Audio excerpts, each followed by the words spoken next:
Hey, Alstamura, welcome. Good to see you again.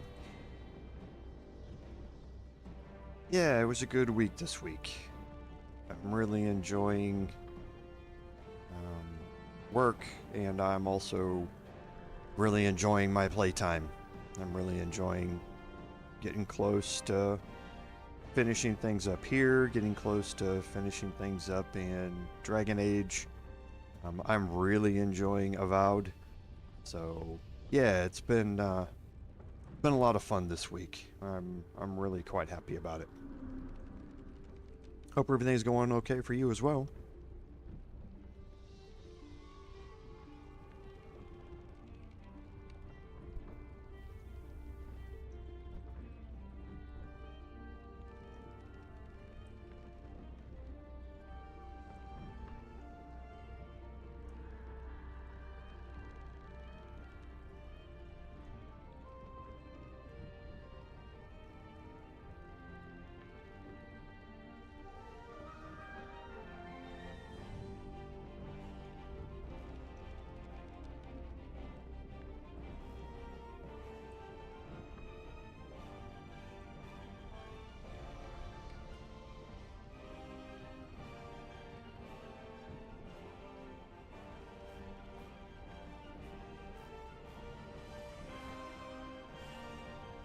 Awesome.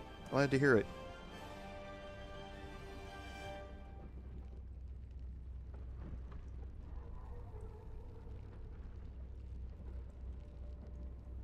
Weather's starting to warm up down here now, so pretty soon it's going to get unbearably hot, I think. Normally about this time of year. Once we get into the end of March, definitely the beginning of April, we will be in hot temperatures. It won't be unbearably hot, but yeah, we'll be getting back up into the temperatures where I have to start running the air conditioning again and can't roll the windows down in my car.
I think I'm going to put up a poll this week asking how people watch the live streams, whether they're on mobile device or whether they're on laptop or desktop, and if they're on mobile device, whether they're on Android or whether they're on Apple. I've noticed, and we'll talk about it in the announcements, but I'm anxious to know how many people have access to certain perks that go along with YouTube and that sort of stuff.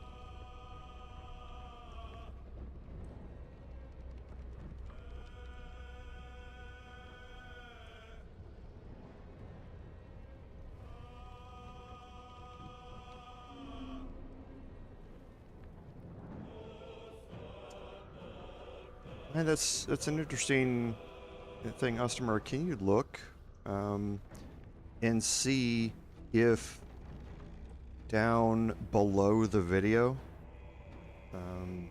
if there's a little button that says join? You don't click it, but I'm just curious if it's there or not. I think it's next to the subscribe button. I don't have any Android devices, so I'm not able to see.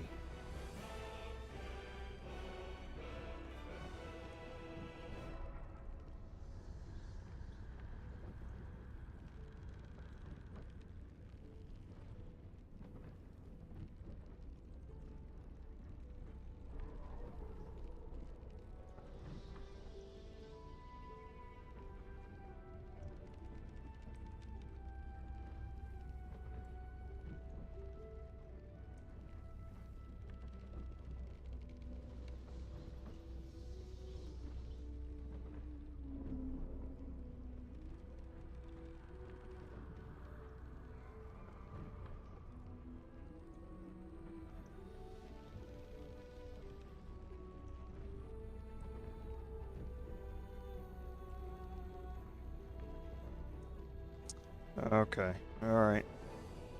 Thank you for checking that out. I don't think that those are... well, I know Super Chats are available on Apple, but I don't think the join... Well, I know the join button is not there on Apple devices, but I didn't know if it was there on Android or not. So I like I say, I've told you guys before that I don't do this to make money. So when I started getting questions about it, when people would send me questions asking if there was a way to donate to the channel or to become a member, monthly membership to the channel and that sort of stuff, it wasn't something I was as really interested in doing. But after a while, you get enough people ask if it's there, that you're like, well, I don't care if anybody wants to do it or not. But if they do, then I'm certainly going to be supportive of it. But I won't ever ask for any of that sort of stuff. So I didn't put a whole lot of thought into it at the start. Well, then YouTube started an aggressive push for memberships at the end of last year, and we had training classes on them and all sorts of stuff like that. So I started thinking about them. Since I don't do videos, it's just the live streams. There's not a whole lot for me to offer other than possibly members only live streams and that sort of stuff. Right now I've got custom badges so that if you become a member, the longer you stay, the more your badge changes to let everybody know how long you've been a member. And shout outs when you become a member on the screen and that sort of stuff. But I wanted to try and keep... I don't like going through outside companies. That's why I hated making the change to Stream Elements. I had a script that displayed my chat inside YouTube. Inside OBS. I didn't have to do it through an outside company, and then when YouTube broke how that worked, I had to go to Stream Elements. It's the same thing with Patreon. I hate linking outside companies to my YouTube account. I just don't like the whole concept of it, but it's also just more of a hassle to do. Like I say, since I'm not so invested in trying to monetize my channel, to move to something like Patreon where I would have more flexibility on what I can do and offer more, different things and that sort of stuff. I think what YouTube has built into it is more than good enough. I've set the lowest possible level for a membership to be on the channel, but I mean, it's not something that I was really interested in. So I did go look at Patreon, but again, it wasn't it would just be another outside company that I would have to link to my YouTube account. It just wasn't something I was really interested in doing.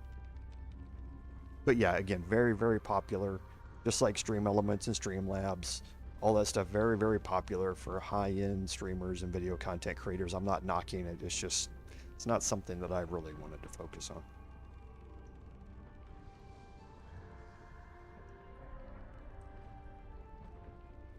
Welcome, everyone, to today's live stream, episode number 49 of our Baldur's Gate 3 Honor Mode gameplay series. I'm Commander Jorval, and I want to thank you for coming along on our journey today. So, on admin notes, nothing new on the game. We're still anxiously awaiting patch 8. However, the channel has some news, and I'm going to be putting up this week a community post and some social media posts about it. But memberships have been enabled for the channel. Now,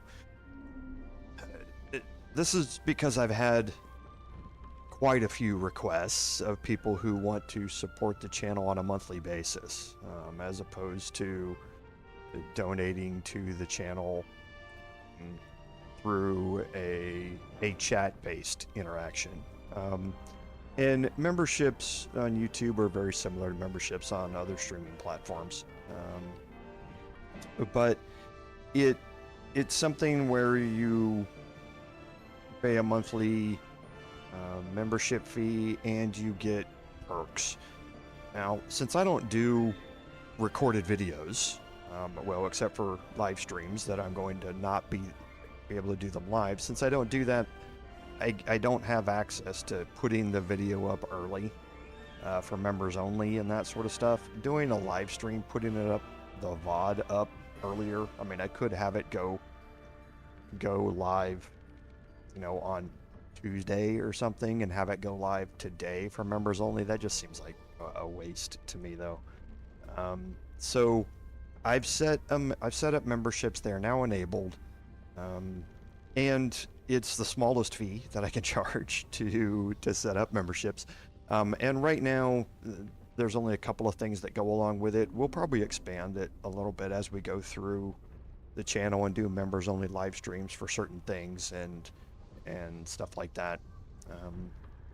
But for now, you get a custom badge next to your name, and the longer you remain a member, that badge will change to indicate how many months you've been a member of the channel.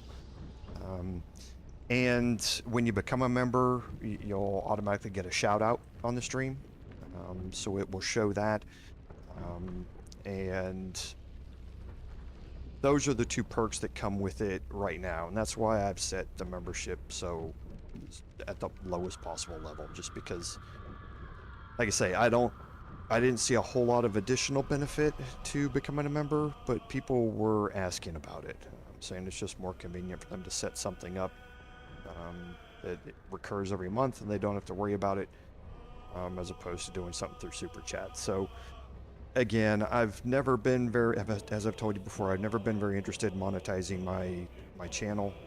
That's not what interests me about my channel. It's all of you being here and the interactions I have and just being able to play. But memberships are there. On Android devices and laptops, it's pretty simple. There's a join button down at the bottom by the subscribe button that you can click that will pop up and give you more information about it. iOS devices, that button is not there when you're inside the apps, inside the YouTube app. You have to go to the YouTube website through Safari to be able to find that button. I have no idea why that is. It's the dumbest thing ever. But I'll put up more information about how to join and all that sort of stuff for those of you who have been asking for it and are interested in it. So again, like I've mentioned before, and I put on a note on all of my videos, just be prepared that when you do that, we as the streamers do not receive all of that money. YouTube is going to take 30% of it. Just so you're aware of it. I don't like people, you know, trying to donate to a streamer and then finding out after the fact that they're actually donating some of it to a company that they don't really care about. So be aware, and I leave that note up on all of my videos, that YouTube is going to take a percentage. So if that's a problem for you, then obviously don't do it. I'm not asking for that subscription or that membership, but if you do want to do it, I want to make sure that you have all the information available to you to make an informed decision about it. And so that's why I put it on all of my videos. And hey, Dave. Hey, Rudy. Welcome. Thanks for being here. Both of you. I appreciate it. Good to see you again.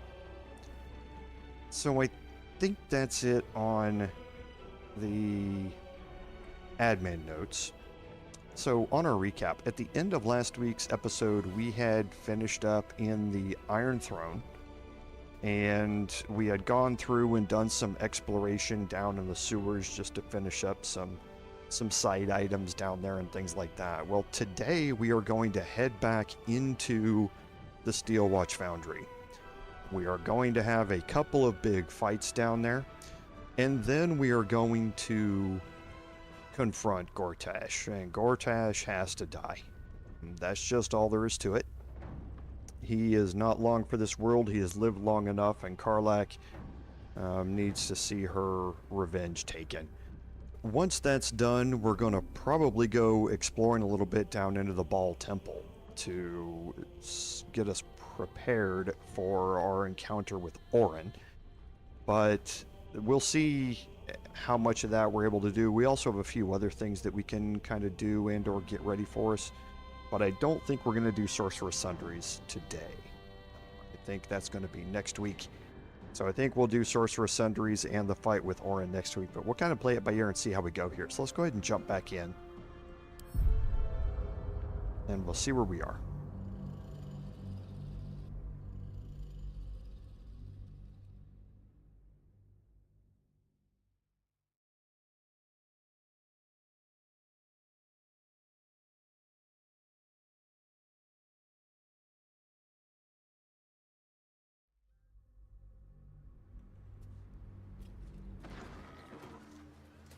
Okay, so here we are in the lower city, and let's take a look at our quest journal.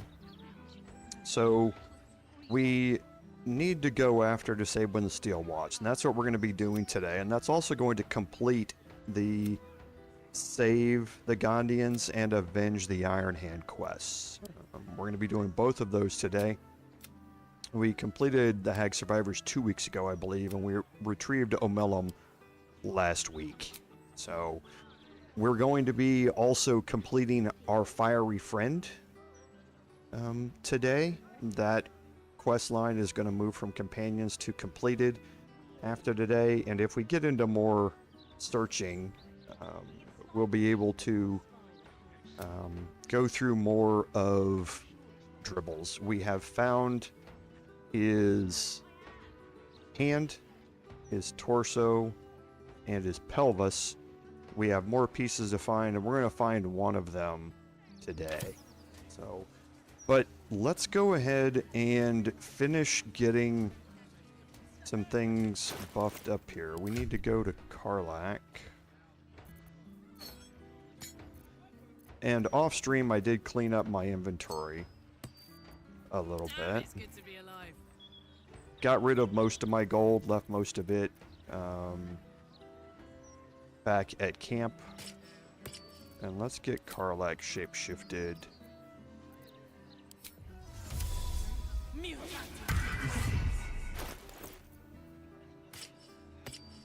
And we will unequip and re-equip the Dwarven Thrower.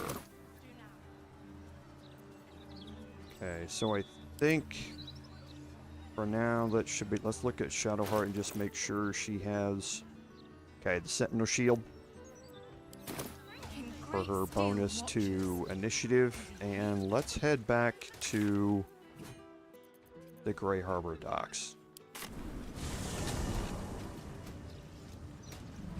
Now before we head in here, there's a few things that we want to make sure that we have. So, oh no, not that stupid. Jeez. I should just destroy this rail cart. Careful, I bite. Everything is clear.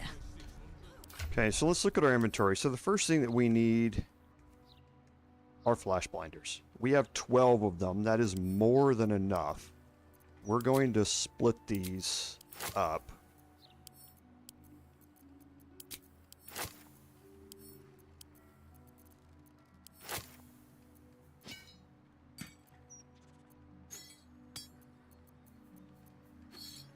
And we're going to place some on everybody because everybody is going to need them during this encounter. The other thing I know we don't have, so I'm going to head back to camp. And we're going to go to our camp chest here.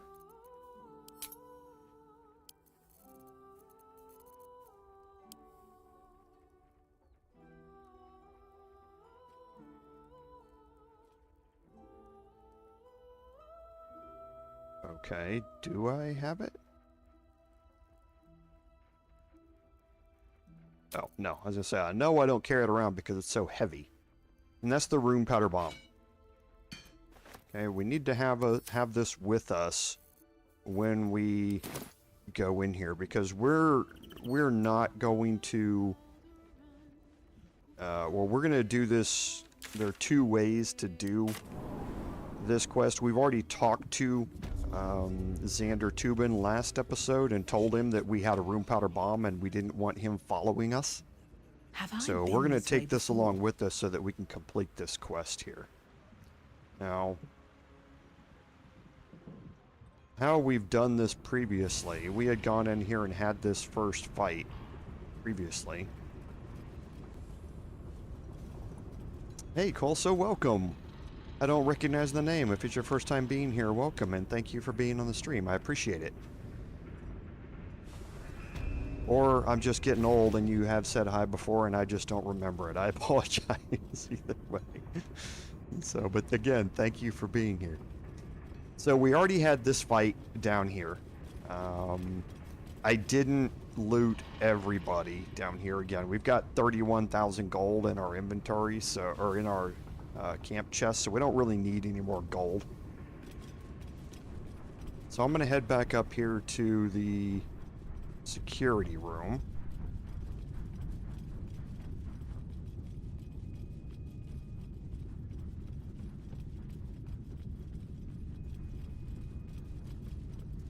Okay, and I'm going to put everybody into hiding here. I'm going to break my group and let me look where Shadow Art does a 16 dex. So she's going to have, and she does have alert.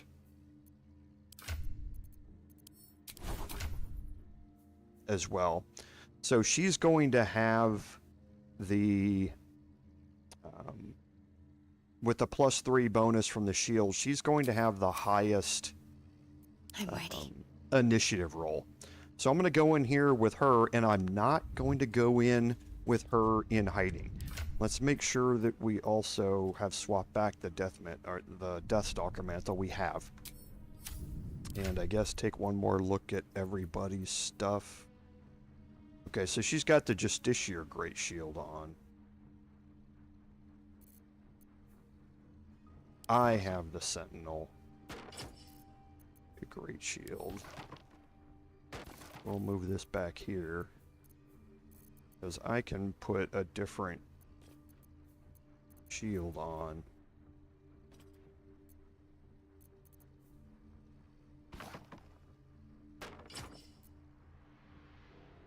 Instead. Okay, so everybody else, she has a Steel Watcher helm that we picked up last episode. The Eversight ring. Okay, so I think we're good. So, well, again, thank you for being here, Colsa. I appreciate it. So, I'm going to go in here with Shadowheart, and we will immediately get dropped into combat when we go in here. Worth a try. Okay, and Shadowheart rolled first. Now, it's if we hold shift and we look at the detection cones, you can see that there's a little area here in front when you come out of the doorway where you are not in a detection cone, right? If you come here in hiding, this combat will continue. It will start without you. And these gnomes will get absolutely destroyed. You can see that they are surrounded by 4 enemies apiece at this stage, and there's one more enemy up here. So they will get absolutely demolished. Now, you don't have to save any of these gnomes, and saving all of them is almost an impossible task. I did it for the first time in my personal playthrough last night. For the very first time, I saved them all. It is so RNG based. I think I might have a way to influence that a little bit, which we're going to try out today, but I am not interested in saving their lives. Okay? What I am interested in is keeping them, every gnome, from dying. And that means the black gauntlets, there are 3 of them. When their motivators come out, I'm going to make every effort to disable them. But as far as trying to save all of these gnomes, it is darn near impossible on any difficulty level. So I'm just not too focused on doing that. But what I am going to do here is kind of bring everybody in one at a time, and I'm going to move Shadowheart a little bit out of the way here, just so I can clear up that spot in front of the door. If someone's standing here, the next person that comes in won't be able to take this spot, and it may move them here or here or here, which is inside the detection cone, and I don't want them dropped into combat immediately. So I'm just gonna move Shadowheart out of the way a little bit, and I'm gonna bring my Bard in, and I didn't look. I should have taken a short rest, and I'm not going to be able to because somebody's in combat. Mistake number 1 of the day. I hope somebody's keeping track.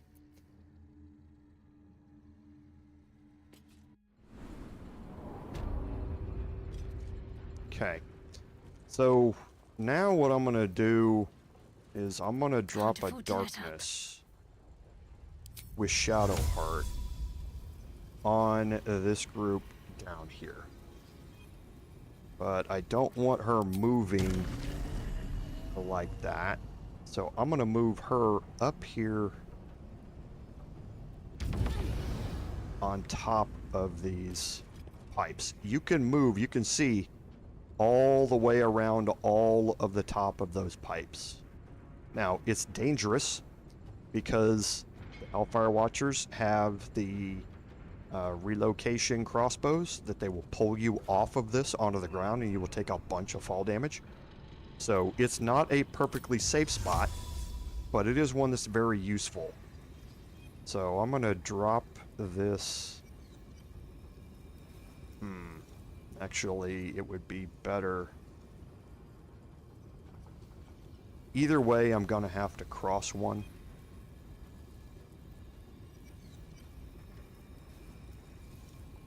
So I think I'm going to drop this. I think I'm going to drop it here. Okay. So what that does is drops out all of their detection cones. And now I'm interested. Can I fly over the top of all of this without crossing a detection cone?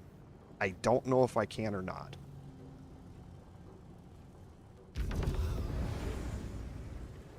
I can. So now I can get back here into the darkness. Oh, jeez. Thank you for that. Thank you for that. I thought I had turned that off.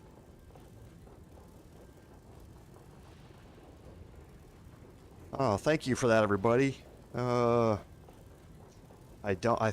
know I had clicked it.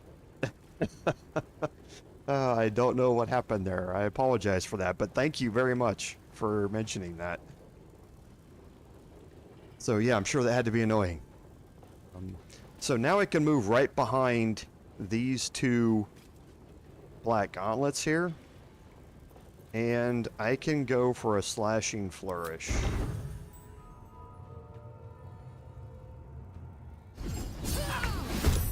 And I'm gonna drop divine smites on them both. Okay, now I'm gonna drop a hex on whoever has the most hit points. Now they're only 1 hit point apart, so it doesn't really matter.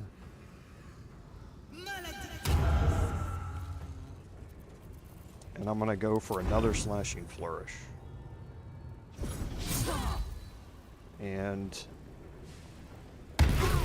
that gets rid of one. And the other one I must have missed.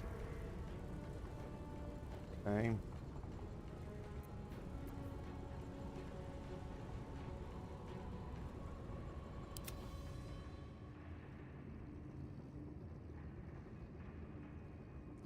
So now we'll bring in Karlach. Yeah, Karlach has no rage charges left. I didn't prep for this very well, everybody. So let's see if we can fly her up to here. And we can. Without crossing any detection cones. Okay, now I'm pretty sure that she's going to be able to roll first in initiative, but I'm not going to take the chance. I'm going to throw the lightning jabber instead. And this height difference is going to give me additional bludgeoning damage when it hits. Good idea, Carla. Okay. And it's a good thing I did, because one of the Hellfire Watchers rolled in front of her. So she's not going to get the lightning jabber back. So that's why you don't throw the Dwarven Thrower right off the bat. Okay, so that one's going to be dead. So let's move Astarion in here. Let's see.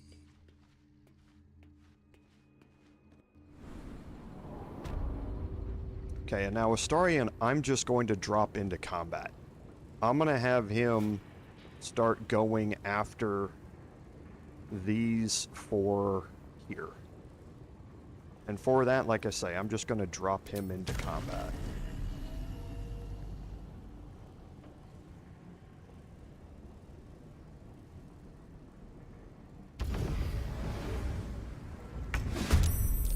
Okay, so he rolled well on initiative, so let's start key resonating everybody here.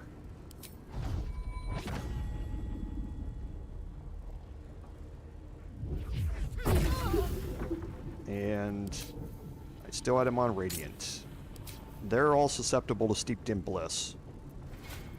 So now we'll drop a bonus action here.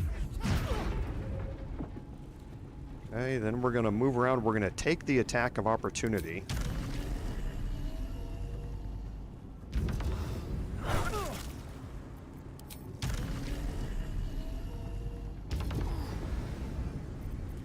Okay, we'll drop a punch here. And we'll drop a bonus action, key resonating punch here. And now we're going to detonate every single one of these. Now, remember how key resonating blast works. So you detonate the key of a creature resonating with you, hitting the creature and anyone within 5 meters of it for 3d6 force damage. The resultant explosion causes any nearby creatures resonating with you to also detonate. Okay, so these things are going to stack on top of each other. since they are all in the explosion radius.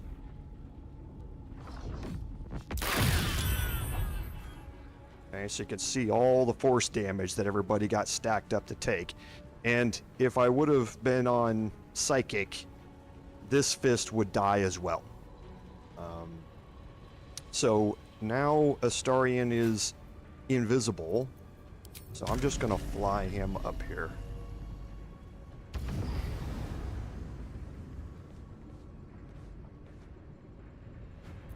Okay, and Astarion's turn is done. For Shadowheart, I'm going to try and get these Gondians to move, or these enemies to move somewhere else and have to dash to use their turn. So I'm going to cast Sanctuary, if I can, on one of these two.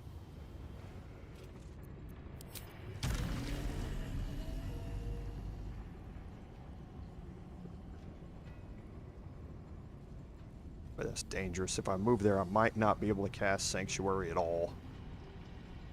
Because I don't know if I'll have line of sight to whoever's down there. But again, I don't really care if they survive or not. Can't reach him. I can reach this one.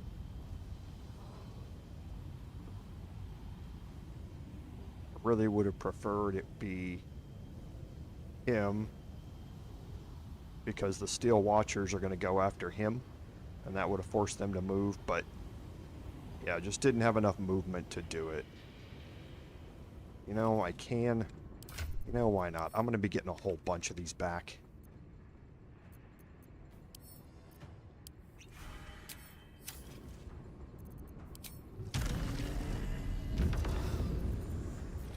So, oh, but that doesn't let me cast Sanctuary.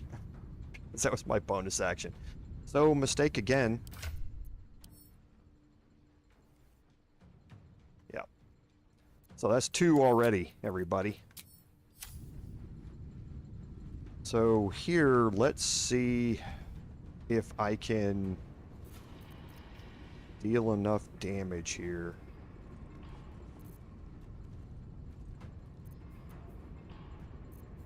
Where is Flame Strike? Can I hit both of them without getting the Gondian? I can.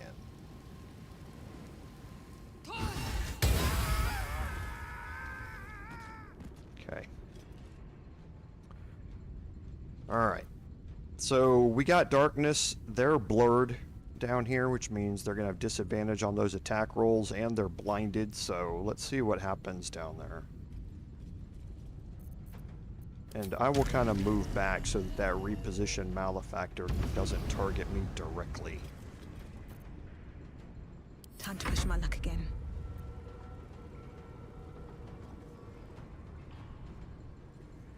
And the first turn after the motivator pops up, it doesn't detonate. It's at the end of the next turn.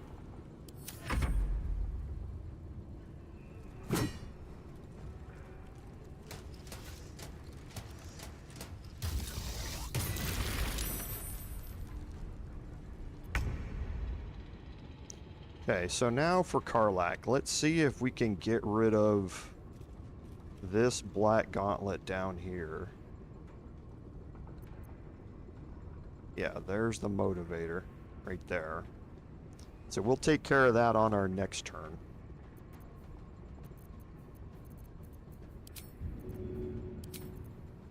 So let's see if we can get rid of this black gauntlet here.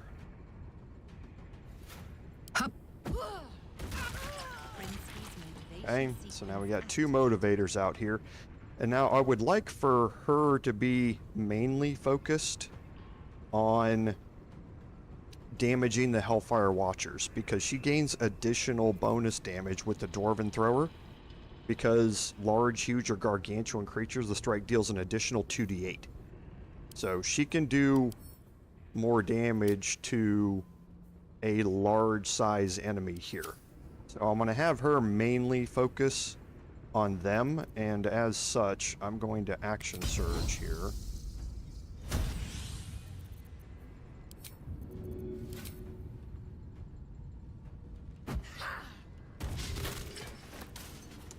Okay, critical miss. Nice. Always love the nat ones.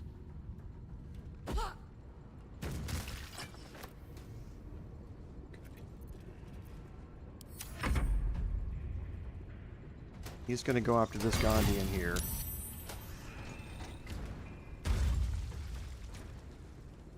He's going to look for Astarion. Won't find him.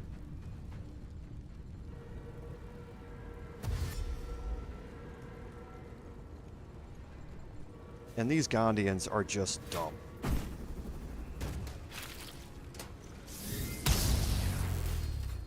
They do not try and keep themselves alive. That one actually Misty stepped up, which is good. I wish this one would do it too. Sometimes, if you can actually get them to all Misty step up to the top, you can save quite a few of them. Otherwise, they just get destroyed.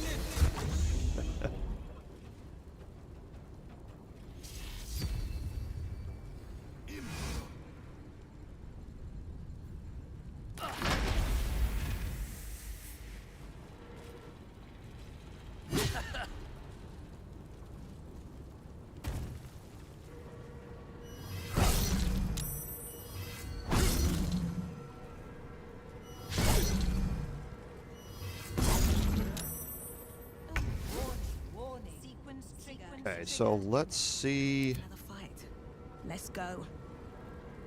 what we can do down here. Now we need to get rid of the motivators. They are going to go this turn. Now the motivators require an intelligence check. It's a really low one. It's like 5 to pass it. But remember, we have a -1. So there's about a 30% chance that we're going to fail it. But we do need to get rid of them. So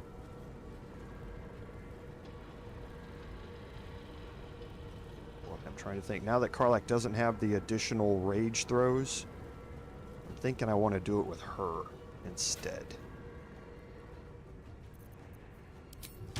So let's go down to this side.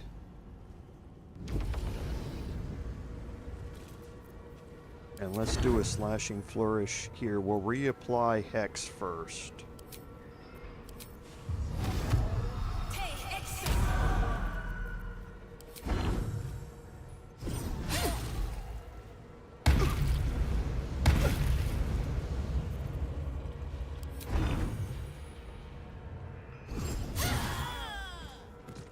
Okay, that killed both of them.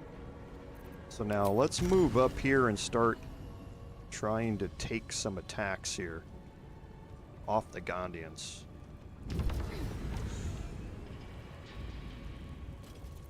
We'll get Shadowheart to drop her darkness there and reapply it over here.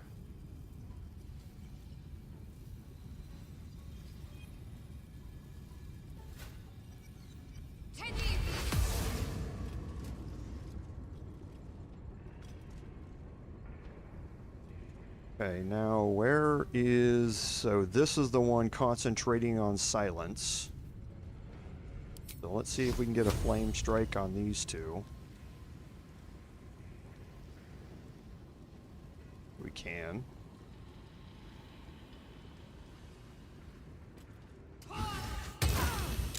Okay, that broke his concentration on silence. Okay, and now I can use my bonus action to cast Sanctuary. So, looks like we already lost one of the Gondians. Yeah, because there were 5. So, I think that one that got blown up is probably dead already. But we got 87. Let's drop it on him.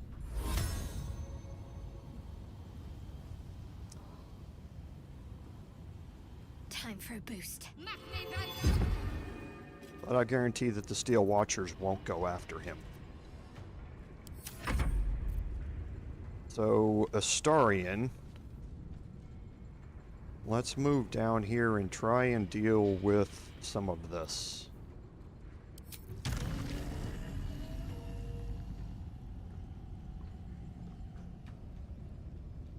See, where can I move here and not stand in the hellfire?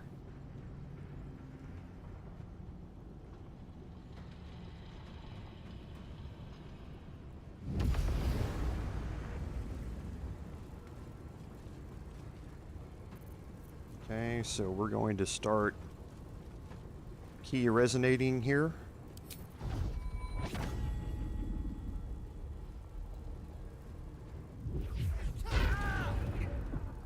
Okay.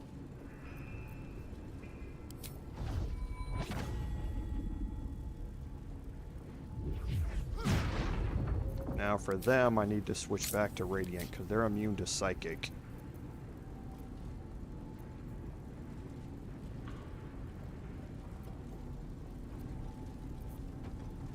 Don't think there's anywhere I can stand where I'm not in. Well, maybe here.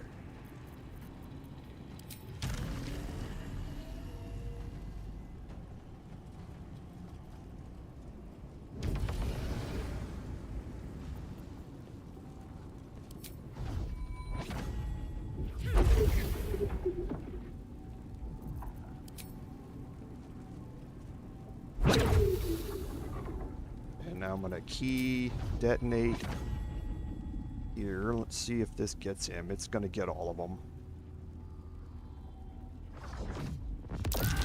Motivation sequence activated. And then again,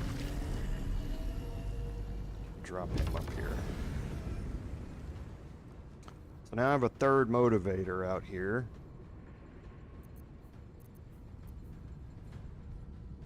Now that motivator, that might have been a problem.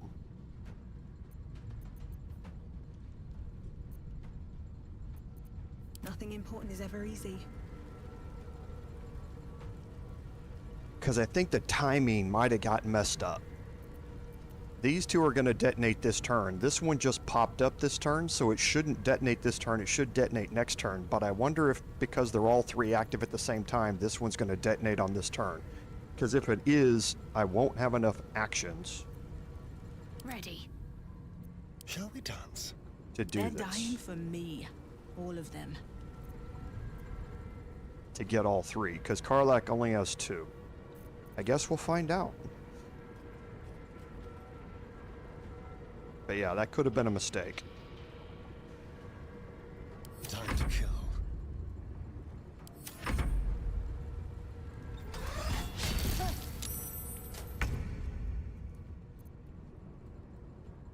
Okay, so with Karlach, I'm gonna fly her down here.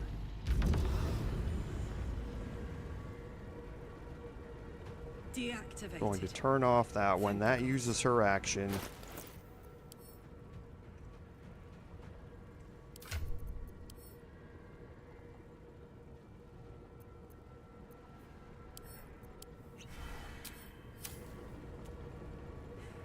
That's going to allow her to turn that off. In time. And yeah, I guess we'll see what happens with this. I could...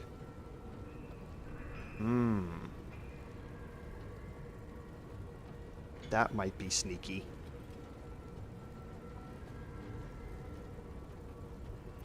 So who's the one that's low health? It's her. Okay, we're gonna try and be sneaky. Let's see how much movement.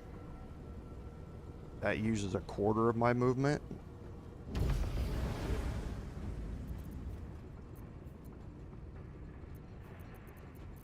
Yeah, I won't be able to do it because I don't have a rage charge.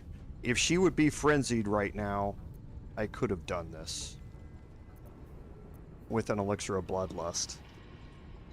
Because I could have used my first bonus action to drink it my second bonus action to do an enraged throw and kill her, that would get me a third action, and then I could fly down and deactivate it.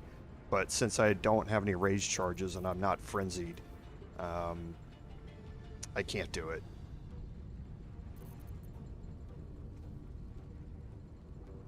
So yeah, it looks like we're stuck with where it is. So we'll see. If it detonates, and all the Gondians are dead. Ooh. Interesting.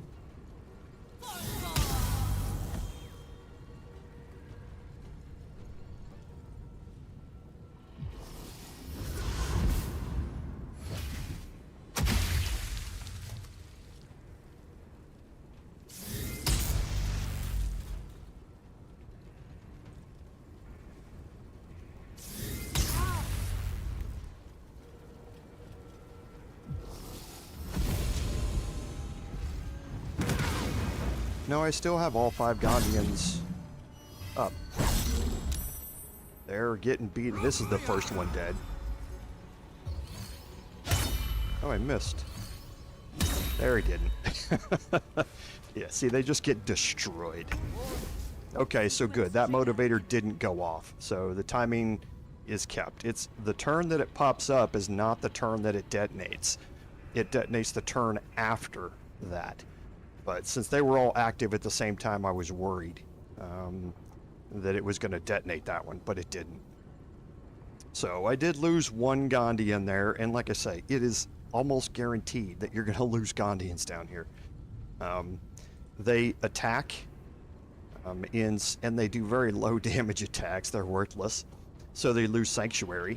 And when that happens, they're just vulnerable. The blur does not seem to keep them from getting hit. It just doesn't. I wish I knew what kind of crap version of blur this is, but it seems like they never miss. It doesn't matter which enemy it is, they just never miss. So let's see if we can... I really want to get rid of this Hellfire Watcher here. Let's have some carnage. So let's drop a stagger here on him. Is he back on Radiant? He is.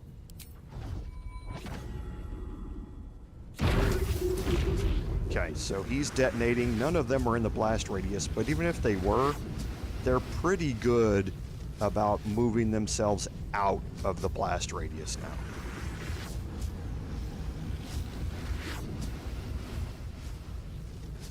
Okay, so let's fly him down here. Actually, right here.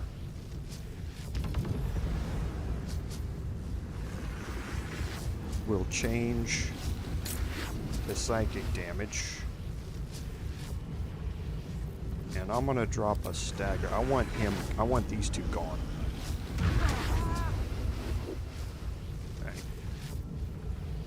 So now it doesn't matter if I key resonate or not because I don't have any more key points. Actually, I could use key restoration to get some back, but I want to get rid of these 2.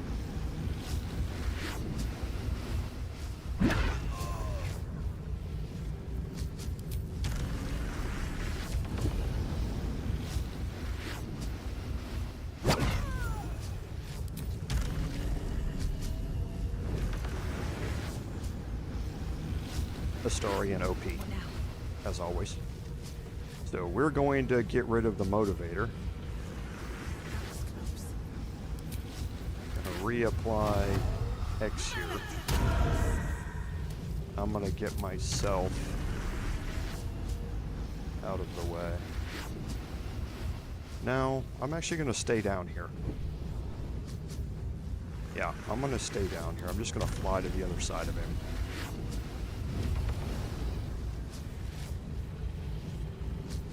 He's blinded. He's going to try and attack me out here, hopefully, and he'll miss, is my hope. What should I do? Okay, so for Shadowheart, this Gondian can't be killed. in one hit by the Hellfire Watcher. So I think we're just going to move the darkness to be more centered here. And with her second action, she's going to become lethargic after this.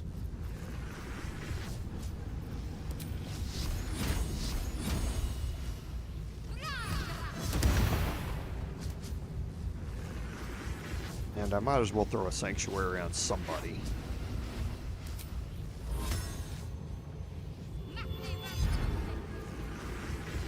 Go for the throat. Oh, he jumped away. Okay, so there's the repositioned malefactor. Oh, nice. You're standing in the Hellfire. Okay. Good strategy. Handy.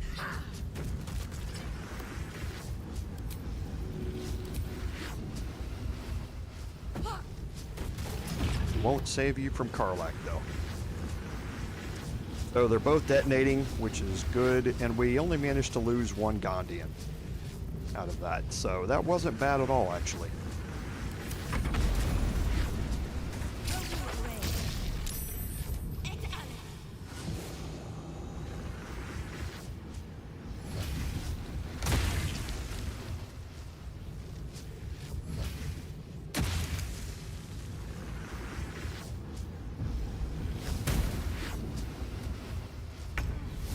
And I find that if you move one of your characters up here, the Gondians tend to Misty Step up here more often. So that's a way to try and save more of them. If you get all 5 of them to Misty Step up here, which is what happened with me, then you're going to be able to save them all. If they all move up here, then they're going to be fairly safe. Now, the Black Gauntlets will cast Blight, which will absolutely one-shot these people up here. So that's why you have to focus them early on in the fight. Otherwise, the ranged attacks are fairly minimal. You have to worry about the repositioned malefactors, but that's really it. Where do I go from here? There we go. And before we go anywhere, we're gonna wait for the Hellfire to go away.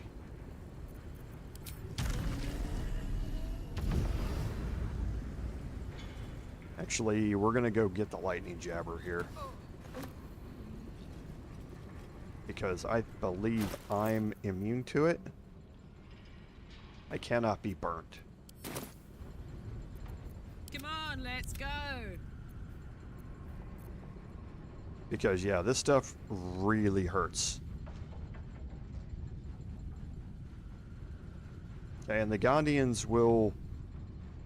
Did they all leave? Yeah, they all left. Okay. I have such a headache. So we'll just move all the way down here, and then we'll group everybody up and let them fly to me. Or not. Keep a blade close.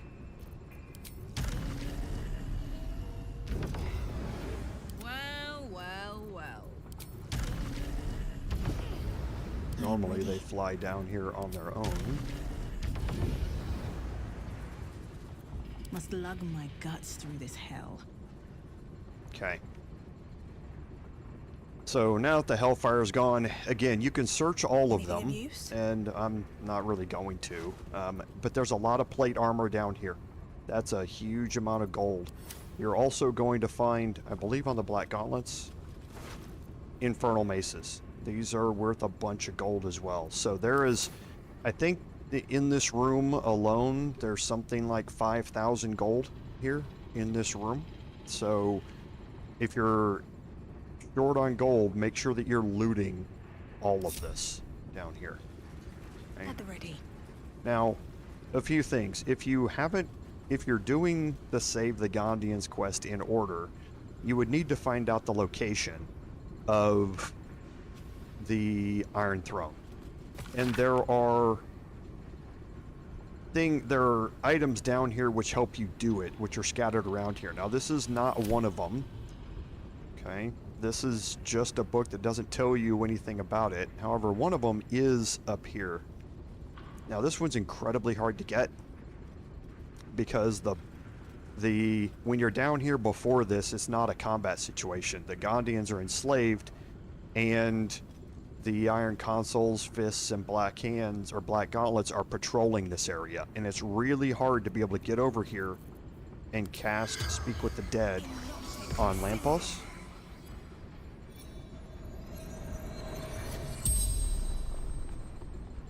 The corpse regards you lifelessly.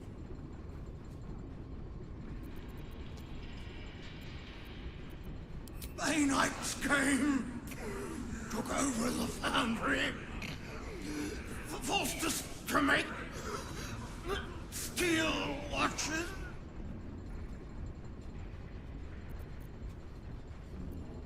Tubin. Only Tubin knows. The Knights had my husband beat me for eavesdropping. The prison, the Iron Throne, it's underwater, submersible, under warehouse, docks. And you can see that updated the Save the Gondians quest up here. The corpse remains silent. It does not know. The spell's power wanes. You can ask no more questions. Now, during Speak with the Dead, the Bay Knights patrolling this keep going. It does not suspend time. So it's incredibly hard to be able to sneak in here and do that. Now, you can come in here and start the fight and then talk to him afterward and then find out where the prisoners are being held. But if you're doing it beforehand, it's incredibly hard to be able to do that. So we can look around a little bit more. There are some more orders here. And this just tells you that that they're expendable, so to speak. Up here we have another Mind Flayer parasite specimen. And we have a zombie. Now, as far as I know, this zombie doesn't serve any purpose. Okay? Can't save it or do anything like that as far as I'm aware. Blood follows me everywhere. And I missed. Okay. And then you learn a little bit more about what's happening here. In that they're using people's brain, or using people to extract their brains and use those to power these brain jars, which are what are inside the Steel Watchers.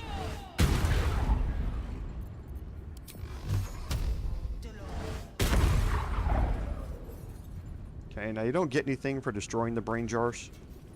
It would have been nice if that would have disabled some of the patrolling. Each time you destroyed one, it disabled one of the patrolling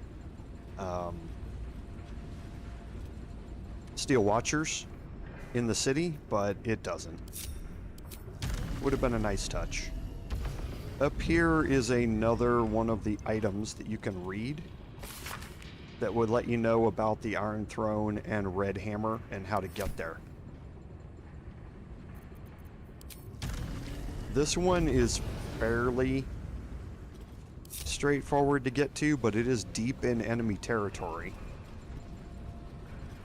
Down here you'll find some more stuff you can set, and again, I don't know why I'm picking them up.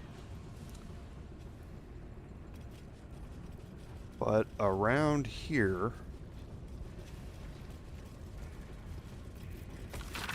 is the third thing that will let you know where to, or how to advance the Save the Gondians quest, because it talks about the dock warehouse and the submersible. Okay, this is by far the easiest one to get to. if you're trying to sneak in here and do this. Alright. So, other than that, that's about all that's in here, really. Now, what we're going to do is we're going to head back out because we need to take a long rest. Let's see what this does. Well, actually, do we need to... I still have a Song of Rest. I won't be able to rage. Let's go hurt But I did get 2 Divine Smites back. Trust We got all of our key points back. Soldier. I think I Let's get can on with do it. this without it. Where am I? What's going on? No one back home will ever believe this. I think I can do a boss fight without all of Dreaming this. red. Simply because of how trivial we're going to make this fight. I should go take a long rest. There's no doubt. But I'm going to go do this boss fight because I think I can propagate it without having all of my action economy, just because of which boss fight this is. Then we'll go take a long rest before we deal with Gortash. Oh, and I could search for the key.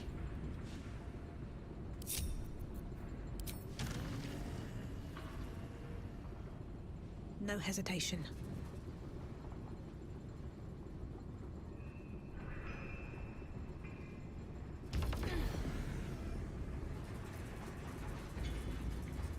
I can't remember which one of them has the key.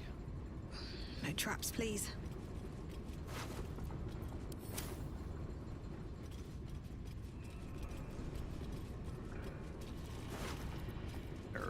That's the metal crate key. There's the control level key.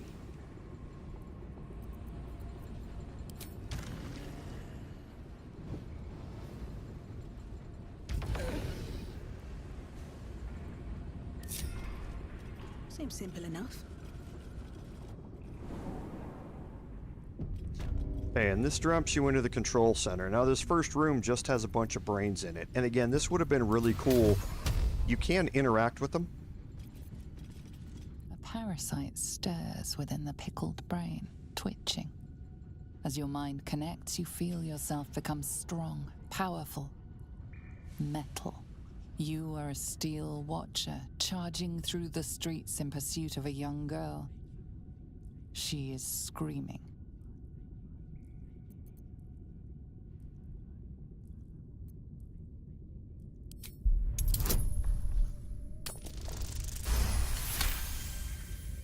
For a split second, you wrest control. The Steel Watcher's legs lock. It crashes to the ground. The little girl disappears down an alley. Safe for now. Now, you don't get anything for doing these. The brain in this jar is controlling a Watcher on sentry duty at Worm's Rock. It patrols back and forth, vigilant for trouble. Your mind whirls as the brain, swimming with parasitic juices, connects with yours. With a jerk, your mind is transported. You look down, your body of pure steel and power whirring. A dwarf cowers before you. Please, Mr. Steel Watcher, sir. I'll never steal again, I swear it on my mum's life. Just let me go. You focus on the source of the power, but it is quiet and still. You can only watch as the Steel Watcher raises its leg. What are you doing? No! Please! You stomp on the dwarf, bones and intestines splashing on you. And that's because I'd already used my Illithid power. But yeah, you can see kind of how they work and what they do. Your tadpole eagerly responds to the parasite in the brain jar. You blink to find yourself standing at Worm's Crossing. You are a Steel Watcher, a guardian of Baldur's Gate. Before you stands a group of humans. He said he was Flaming Fist. That we had to empty our pockets if we wanted to enter the city. We didn't know it was a scam. We have nothing left, and my kids are half-starved. Please, let us into the city. We have nowhere else to go.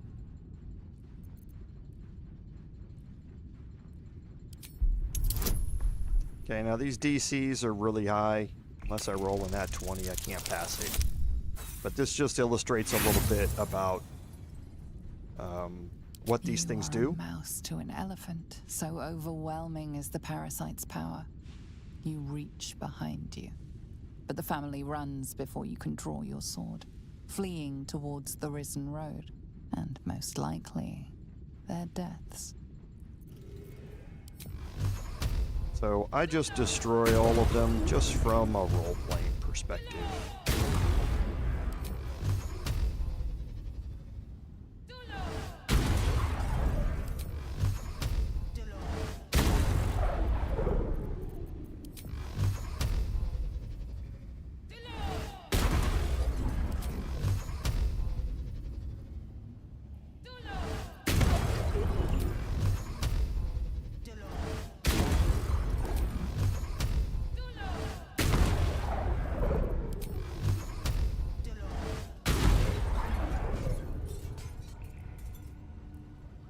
Okay, and then down here you have some metal crates that you can search and that sort of stuff. Now, what I'm going to do here is put everybody into hiding. I'm going to break my group and make my way in here. Now, as soon as you walk in, you're going to spawn 3 Hellfire Watchers. Okay. A knife in the dark. Got one here, and one here. Okay, then here in the middle, as soon as you start combat here, this is going to raise up and the Steel Watcher Titan is going to come out.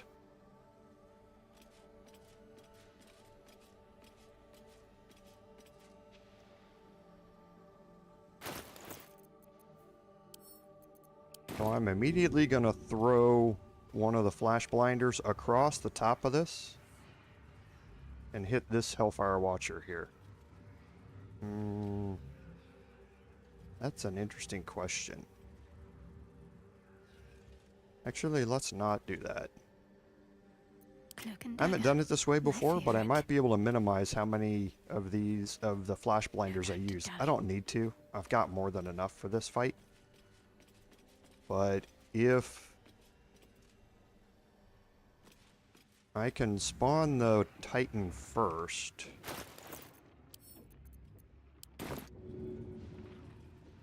Let's do this. Recovery in progress. Citizens, do not be alarmed.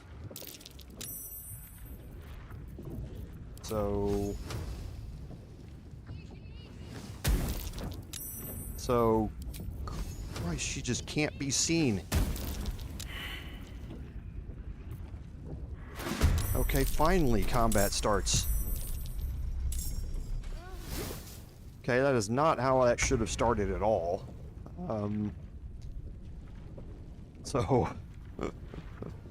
So crazy, because now he has come out of malfunction. Oh, jeez. I should have just done it the other way and not even worried about it. I shouldn't have even tried to be cute. Despite everything. You should have known this game would do something to mess things up. What I was saying was that I can probably hit both of these with one flash blinder.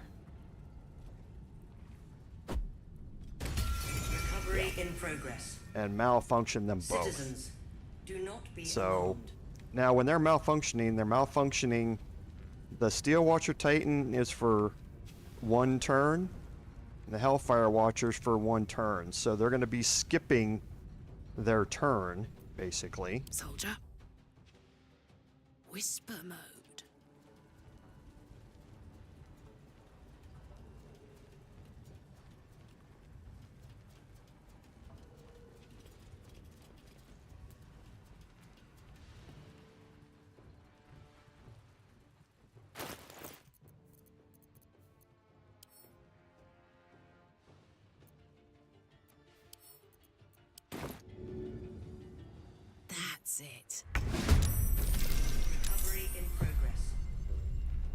Citizens, Okay. do not be alarmed.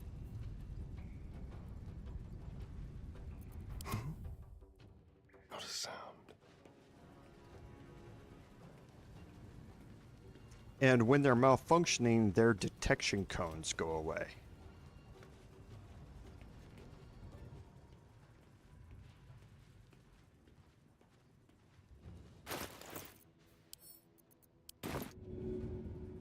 How about this? Recovery in progress. Okay. Citizens, do not be alarmed.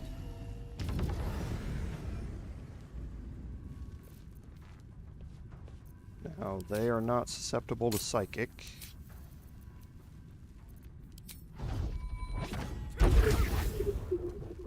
Okay, I'll take the crit.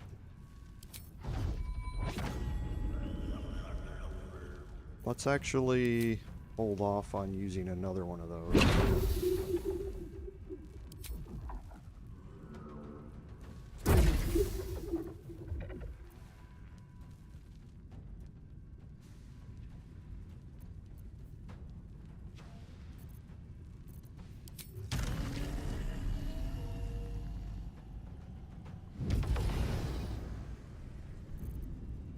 Need to stay focused. Fuck yes.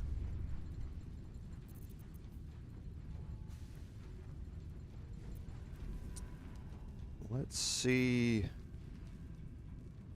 if we can take one of these out.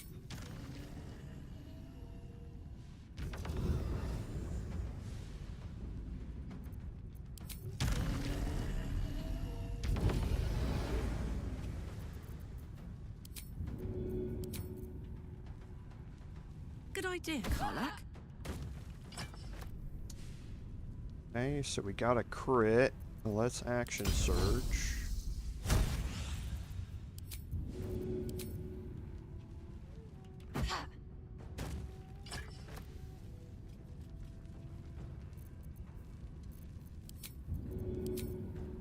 Hit points, and he still hasn't auto-detonated. Alright. So now that there's one down, now when we flash blind the others, we've got 4 characters with actions and only 3 that we need to go after. So now we can start focusing them down one at a time and flash blinding the rest.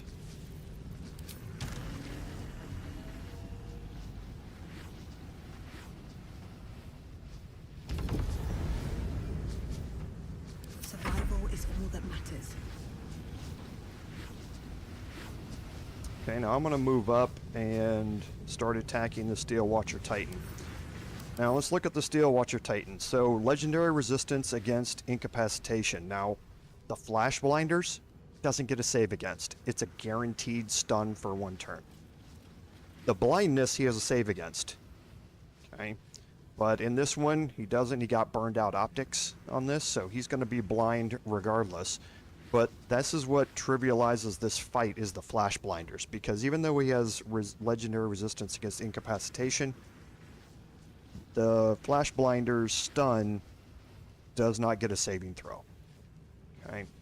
Now, against prone, restrained, or maimed enemies, he has a multi-attack, which hits huge damage, and is a big problem. So you want to keep him flash blinded at all times. You want to keep him stunned as well, because he does have a bulwark action that he will kind of hunker down and pull all of these shields in around him, and he gains 150 hit points, I think, of bonus hit points, and he lets off these targeting missiles that fly out. So really your best bet for this fight is just to keep him stunned the entire fight. Okay? Now he is immune to psychic and poison, but not necrotic.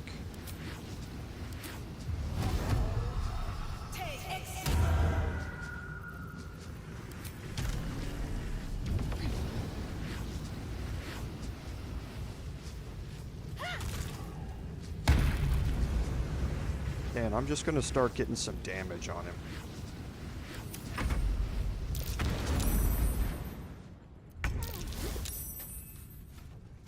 Okay, so there he saved against the blindness. And you see, they're no longer malfunctioning. Okay, so now we need to start going after the others, and I'm going to use Shadowheart to kind of keep these two locked in place.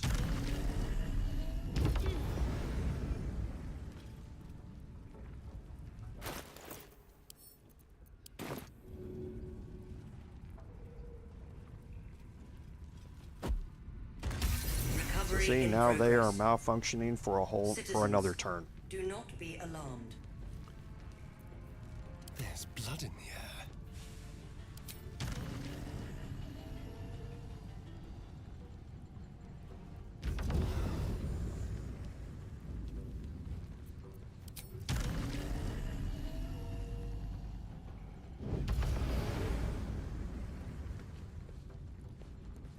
Okay, so let's try and get rid of this one. Still on Radiant. Okay, we're going to drop another one.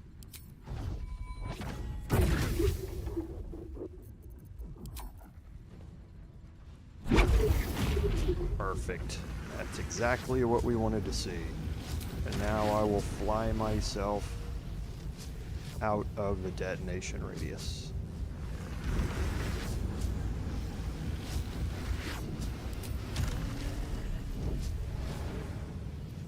Might as well throw some damage on the Steel Watcher Titan here.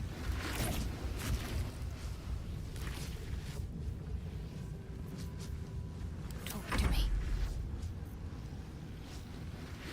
So Shadowheart's not going to do anything. Bye forever, pal. Karlach, however,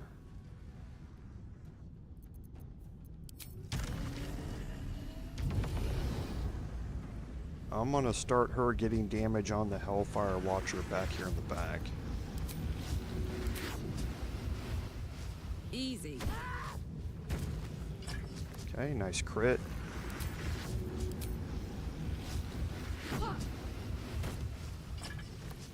Okay. Sometimes the only way out is through. And for me, again, just dropping more damage on the Steel Watcher Titan. Okay.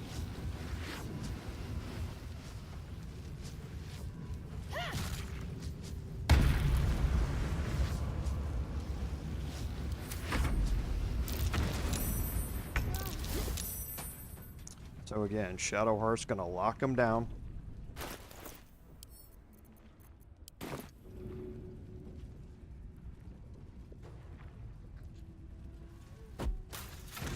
Recovery in progress.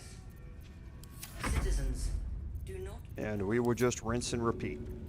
The hardest part is starting out the fight when you have all four of them alive, because then you are reliant upon bonus actions to be able to kill the first one, because you have 4 actions here. You can use speed potions, of course, to get around that.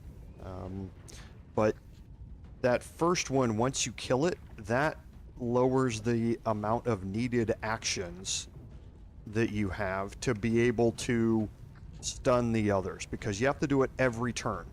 And being able to get both of them with one flash blinder is very, very nice. You just need to be able to make sure that when that first one you throw, you actually get dropped into combat. I probably shouldn't have done it with Shadowheart because her stealth is so good as her Cleric of Shar, but should have done with somebody else with low stealth.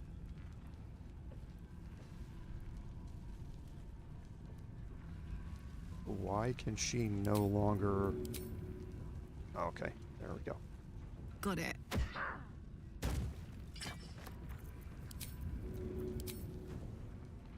And I might be able to throw Irola and get bonus damage up here as well. Nope. I'm ready. So, gotta watch Astarian's movement speed here.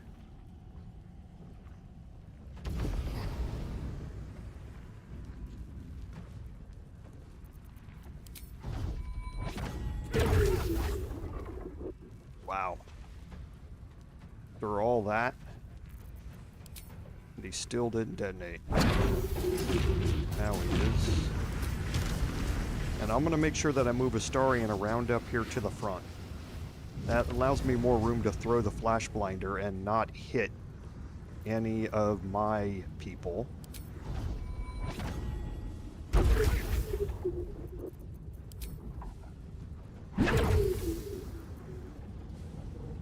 Behold the dance of death.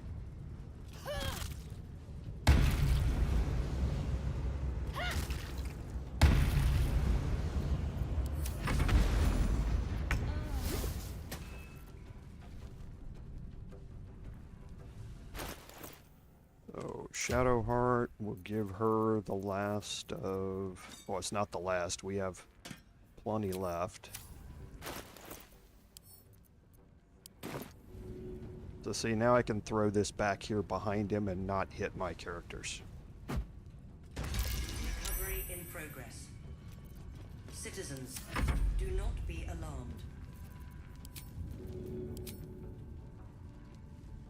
Easy as.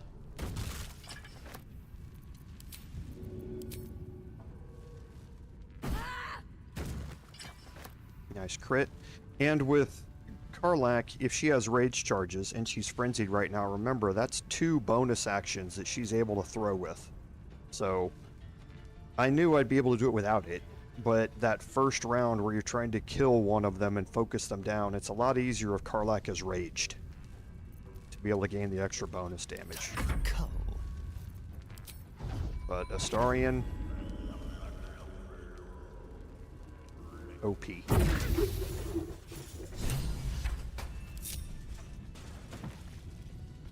Okay. So searching the Hellfire Steel Watcher Titan, you're going to find Infernal Iron, but you find Gaunter Mail. Now, Gaunter Mail has one of the best effects in the entire game. So on a hit, possibly inflict Guiding Bolt. That's okay. It's not bad. For those of you who aren't aware, Guiding Bolt is not just a damage spell. Guiding Bolt means that the next attack after it lands is going to be made with advantage. Now, early on in the game, that's why Guiding Bolt is so useful against bosses, is to try and overcome that low to hit chance. For us, being able to fight in darkness all the time, it's really not that big a deal at this point. But it does give everybody advantage on that target on the next hit. Glowing, shining with a glowing light in a radius of 6 meters, can be useful if you are utilizing the Callous Glow Ring. Because then if you're in melee range, then everything is illuminated by this light, and you're going to do the Callous Glow Ring extra damage because of it. It's a +3 weapon, which is always nice, and it comes with a bolt of celestial light. Now this is once per short rest. It's a weapon action if you're proficient with longbows, where you'll frighten your target when you hit it, and then after attacking, ranged weapon attacks made by this deal an additional 1d4 radiant damage. Okay, so it has an on miss does not spend superiority dice, but it doesn't spend superiority dice anyway. This isn't the fighter weapon action. But the real thing that makes Gaunter Mail shine is Celestial Haste. This is a 5-turn haste spell. Okay, now the difference is that haste here, if you read the condition, there's a key line that is missing. So affected entity has a +2 bonus, blah blah blah. When the condition ends, the creature becomes lethargic. We go over here and we look at this, you can see that when the condition ends, becomes lethargic down there at the bottom. It's written in a different place. This is in the spell condition description. It is not on this page. Whereas this one is on the main page. Celestial Haste does not make you lethargic when it ends. Even though it says so in the condition, description, it does not.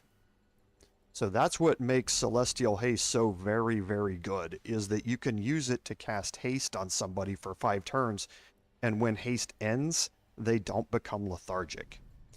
This is especially important when you're down in something like the Iron Throne, but it's also very useful in the end game, and we're going to see how that plays out. So I'm actually going to put this on my Bard. It's a straight upgrade for the haste and the Darkfire shortbow.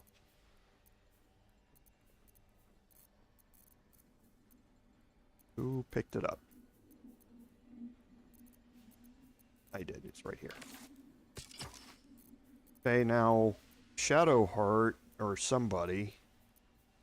So Karlach has the Callous Glow Ring. Okay, I don't think I'm going to change that over because I think I want to keep Killer Sweetheart. So, but it's a good bow to have on whoever combines with the Callous Glow Ring. Now at this point, an extra 2 damage isn't really that big a deal. But there are also other things that target enemies that are illuminated that cause more damage or effects. I like the dead shot on her for getting that critical hit roll reduced by 1. Is really nice to let her crit more often. So now we get to the quest marker here. Inspect the Neurocitor, and for this I'm going to split Shadowheart off Whatever comes, I'm from ready. the group. I'm going to This put her way. all the way back here.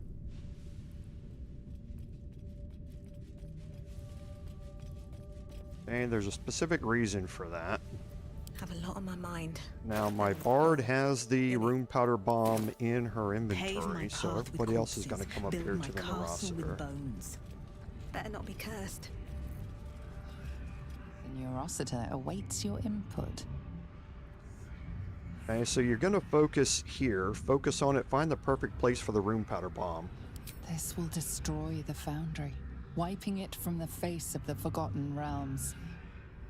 Now when you get to this dialogue option, change characters and go to Shadowheart. Go to the inventory screen, pull the Rune Powder Bomb out onto Shadowheart. Shadowheart is not in conversation, and then have Shadowheart send it to camp. Go back to your main character and place the bomb. It thinks you still have it in your inventory because it made the check before that conversation popped up.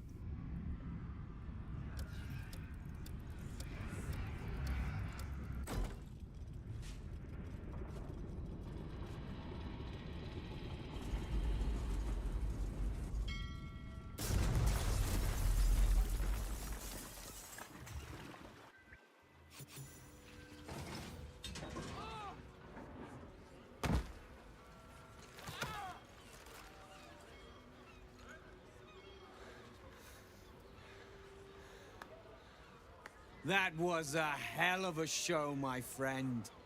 Watchers collapse in the street as we speak. And the Foundry. The scent of rune powder drifts through the city like a warm embrace. I see my bomb did the trick, but it's not over. So long as a single parasitic Gondian remains, Baldur's Gate is under threat. Enough, Wolbrin. Gortash enslaved us, forced us to build his Steel Watchers, but no more. Take the city, let the Iron Hands reign supreme. I just wish to go home and hold my daughter. Okay, now there are 3 different ways this can play out. You can follow along with Tubin here, you can follow along with Wolbrin, or you can get them both. Okay, and that's what we're going to do with the first one here. Now this is not the choice. This just means you'll have another choice later on to make, but this one here... He'll never find us. We have safe houses all over the city. We are no threat. I swear it. Please. If a Gondian told me the sky was blue, I'd look outside and check. You Gondians will lie, scheme, and torment this city until your dying breaths. Let's end this! Wulbrin, enough! I won't watch as you poison your soul, and the brilliant future that remains to the Iron Hand gnomes. I thought the Iron Hand gnomes had corrupted you, Wulbrin. Now, I wonder if it wasn't the other way around. Kill the Gondians, and you kill all we love. Collaboration, challenge, solving problems with the power of reason, creativity, and invention. I still want to believe you're better than that, Wulbrin. But even I am having my doubts. And that will lead you directly into this choice here. Okay, now with Bard Persuasion here, we have, what is that, plus 13, plus 13, plus 13, and plus 13. So for us, it's all Persuasion or Intimidation. We're all equally good at all of them. So we'll go with the Bard Persuasion here. And try and get Arcus to take over the Iron Hand gnomes.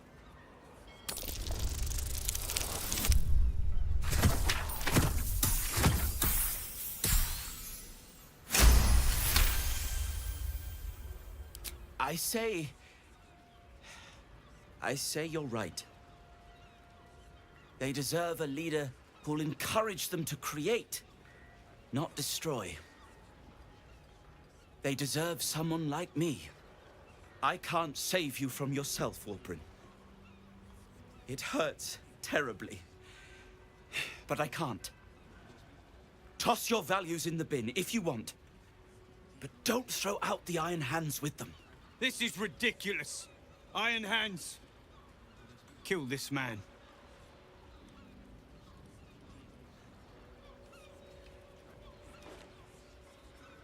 How dare you? Cowards! The Gondians recognize Barkus Root as leader of the Iron Hand gnomes, and look forward to ushering in a new peace between our factions. It is with a heavy heart that I remove Wulbrin Bongle from our ranks. You have until first light to leave the city. Wulbrin. I expect treachery from all sides, but you, little Barkus, the boy who followed me from the Underdark, who clung to me like moss to stone, when we next meet, my hammer will cleave your skull in two, and that is a promise. Okay, so let's have a couple of quick conversations. Then we'll look at our quest journal. Well, here we are. A most unexpected outcome. I take no pleasure in ousting Wulbrin. But he's not the old friend I remember. When did he get so angry? So violent? Someone like that cannot lead the Iron Hand gnomes. We need peace. Thank you for your encouragement. I needed it. And have done since the day we met. I may have lost Wulbrin, but I found a far preferable ally. Friend, even. Now, myself and the Iron Hand gnomes have much to disentangle. But when you're ready to face what's waiting for you, believe me, we will be at your side. Shoo then, for now, my friend. Okay, and one more conversation. An alliance with the Iron Hands. I didn't think it possible. The Gondians are in your debt, my friend. Simply call, and we will be by your side. I swear it. And you're going to get some inspirations for that, but you see we got a bunch of quest completions. So first, disable Steel Watch is now completed. This was from last time. Gather Your Allies now has 2 more entries. So the Gondians are going to be able to give us their aid in the final fight. and the Iron Hands are going to give us their aid in the final fight. Now, this used to be broken. I believe it was before patch 6 or patch 7. This was broken, where you'd only get one or the other, no matter if you saved them both. But if you saved them both now, you're going to get able to call on help from both factions, which was the goal here. And that's going to complete both Avenge the Iron Hands and save the Gondians.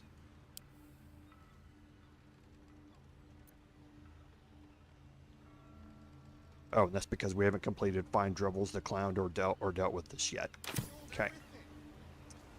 So, that completes the Steel Watch Foundry. And now you can see the Steel Watchers are dead all over the street. Now, they're all marked as steel, so you don't want to go around just clicking on them. Because you'll get caught by the Flaming Fist.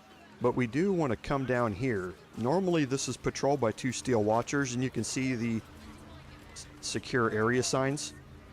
If you come into this area, they're going to attack you. So you obviously don't want that to happen. So we're going to split our group again, and we'll bring Shadowheart down here.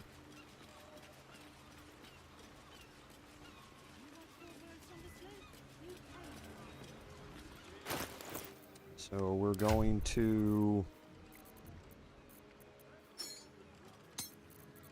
I think it's going to be Shadowheart. Let me look, actually. Yeah, everybody's equally as bad.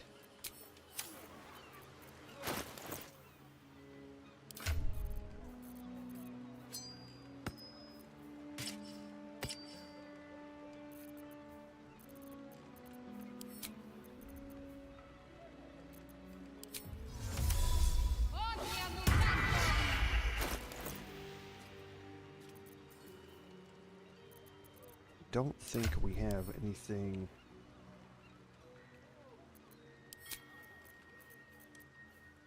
that helps us with that other than what we're about to put on. Then I need the Warped Headband of Intellect here. And I think that's it. I don't think we have anything else that helps us with investigation checks. Insight. Yeah, I think that's it. Okay, so we will... She's got Mark of the Shifter. We'll cast Guidance. This check's almost impossible to make for any of my characters. Oh, we did make it. So she succeeded in an investigation check. I'm gonna go into hiding here.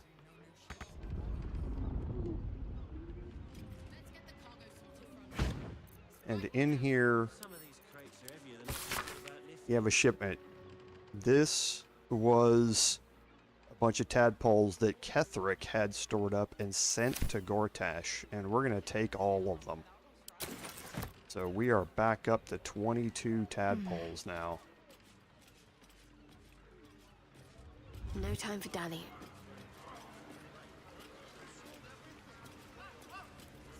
Okay, and let's take a look at how we want to use those. At least things have stayed interesting. There is work to do.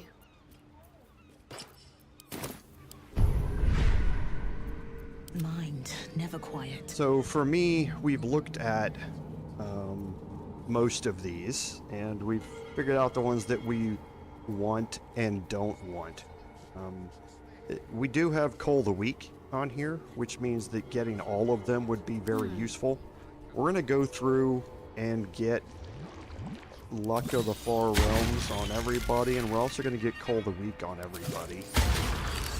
Now for Shadowheart, we want to head down Shield of Thralls. Everybody's going to get. We want to give her free cast as well, for a free high-level spell slot for her to cast, and we want Psionic Backlash on everybody. This place is kind of nice. Charm can be useful. It's not something that I'm going to focus everybody on. I don't care about the Illithid expertise. Ability drain, you'll kind of see how that works. It's a passive thing per turn. I'm not going to focus on it with her. I am going to focus on it with my bard though, and nothing else that I want out of this. So Astarion already has Luck of the Far Realms. We need to give him Shield of Thralls, Psionic Backlash, Hold the Weak. Okay, and for him, I'm going to give Charm. Now, free cast I don't need for him. And Psychic Dominance I'm going to give to him. Wits and blades. I forgot Psychic sharp. Dominance. Never a dull My... moment. Yeah, we've got it here. Hey ho. Okay, so Karlak gets Luck of the Far Realms. Shield of Thralls. She does not need free cast. Psionic Backlash. Hold the Weak. Okay, and for her, being melee, I'm going to Charm and Psionic Dominance. I've got a long road ahead. Okay. My Bard, I'm going to put Ability Drain on. Now, we've got 5 left here, and this is going to be my main party setup for the final fight, so I think I'm probably just going to throw these into her, just to get her Cull the Weak up. So, I don't need Illithid Expertise. Where is Mind Blast? Is useful. I think Repulsor's stupid. I hate using it, but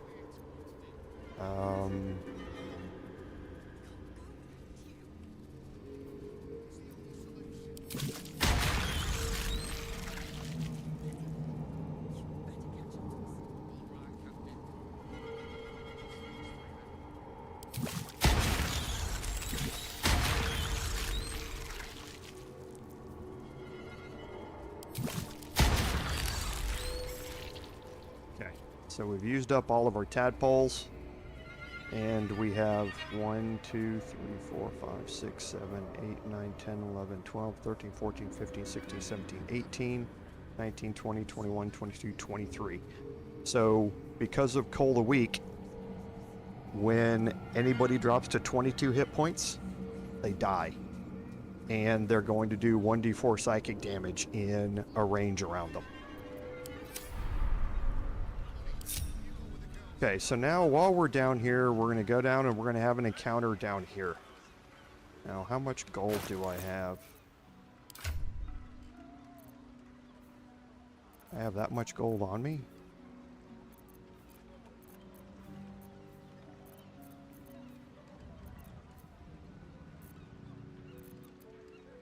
Wait. Okay, I guess I do. Need to find a way forward. Not a problem then. You do not have to do this encounter. And it's fairly pointless, to be honest. Whoa, whoa, mate. This is the last place you need to be. Clear off, yeah?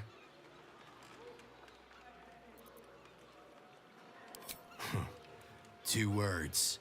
Guild business. Only an idiot gets between them and their shipments. Okay, now here we have a Bard Deception option, which is going to give us advantage. What this really does is, and you can have a fight down here with the guild. We've saved the guild already, so we kind of don't want to get into a fight with them, just from an RP perspective, but you really should, because what this will do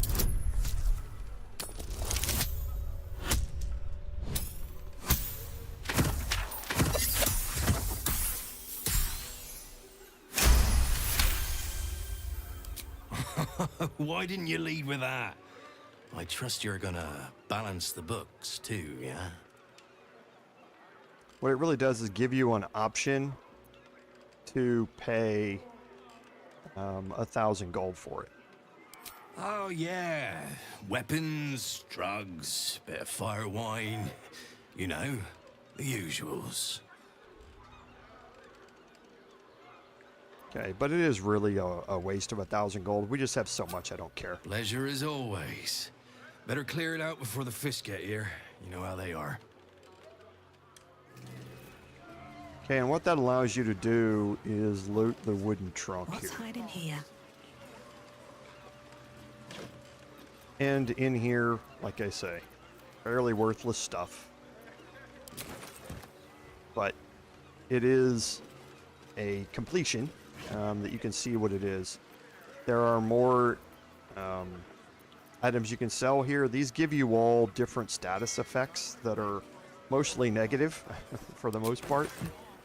But again, you can sell them. There are also some fire wine barrels you can pick up down here. We're not going to need any more barrels. We've got enough. All the rest of the stuff is still marked as steel, so you don't want to touch it. But none of these other boats or anything have anything on them. Now, over here, we're going to bring everybody up here real quick.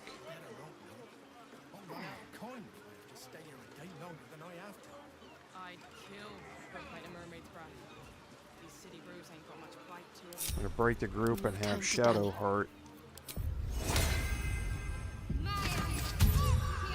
move over here. Need to keep going. Right here. We get a loose plank. Okay, now how this works. Watch your back.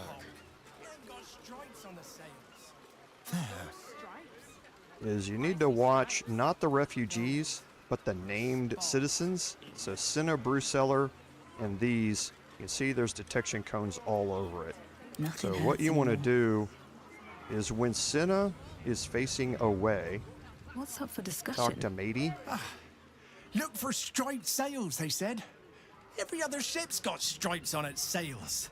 Like asking us to look for a fish with a tail. As soon as the conversation ends, go into turn-based mode. That turns both of them around. Cinna is turned around. And now I'm gonna group everybody up and hide and search the loose plank. That gets me the sailor's key. Then I can go over here and I can unlock the sailor's chest.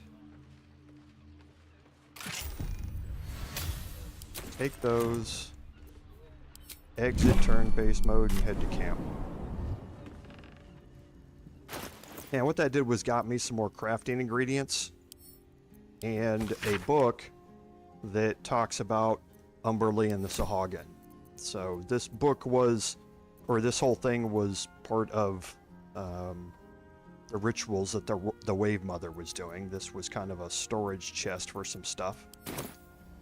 And that brings us to a very good spot here. Keep it together. So we're going to go talk to Will.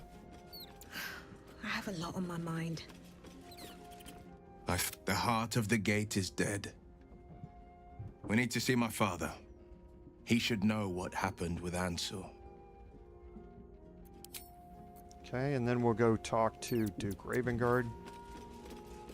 First you cleave my heart in twain, now you shatter it to pieces. My son a monster, twisted beyond recognition. To think my blood flows through those veins. Is this my fate? To be freed from Gortash's hell, only to be trapped in yours? It isn't what you think. It never was. You turned your back on me, on your city, to chase the she-devil and her power. She stinks up the place even now. It is exactly what I think. Okay, we're going to choose this option down here. Ravengard's tadpole clenches as your memories and wills flow into him. My tears wounds. I'm in your mind. The Grand Duke sees Mizora and her infernal sisters. He sees the agony in Will's face as an impossible choice is set before him. No. My son. The past becomes present, and Will's thoughts are laid bare. Ravengard sees Will partnering with Mizora to defeat Tiamat's cultists before they could lay siege to Baldur's Gate, and he sees everything beyond. The Nautiloid journey, the perilous path to Moonrise, the astral prism, and the Emperor within. Well, everything I did for Baldur's Gate. I did for you.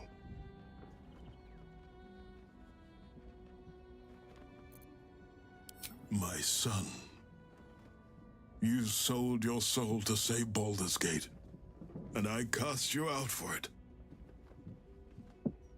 You gave yourself to the Hell's eternal fires so I might walk free. By the gods. Can you ever forgive me? There's nothing to forgive. You wanted to protect the city. I only ever wanted the same. You are a better man than most, and a better son than I deserve. I'll yet make amends, but my duty is first and foremost to the city and its people. There's something I must ask of you. Before I was captured, I was on a mission. Returning from Elturel, I discovered the plans of the Absolutists. I immediately realized the city couldn't defend itself against such an army. I didn't despair, because the city has a secret guardian, a worm that sleeps beneath. He can be called upon in times of great need. This is such a time. You've been trained in the ways of the great champions and proven to be one of them. The worm will answer your call. You must seek him out. Do you mean Ansur? The worm is dead, Father. Where we might have once found a friend, we found only his bones, animated by an old grievance. But the heart of the gate still lives. In me, in my allies. In Ansur's defeat, I found my spirit renewed. Once I've vanquished the Absolute, I will walk in your footsteps and lead the city as a Grand Duke. I am Will Ravengard, son of Ulder. My son. Together there is no army we cannot conquer, and no wrong we cannot right. Hail, Duke Will Ravengard! Okay, so that's going to kind of finally lead Will down the path that we were grooming him for, which was to take over as Grand Duke of the city. But there's something that we want to do now, and I'm going to start this off by... Let's go. Seeing if this is still broken. Leave no trace. Nope, it's... Yeah, it's still broken. To the shadows. Yep. Still breathing, despite everything. With haste. What's next, I wonder? One of the problems with using this location... No time to rest? This vessel is at thy disposal. Do what thou wilt. Is that Zenith is looking at Withers just like all the time. Who else is here? Oh, Bolo sees him, maybe?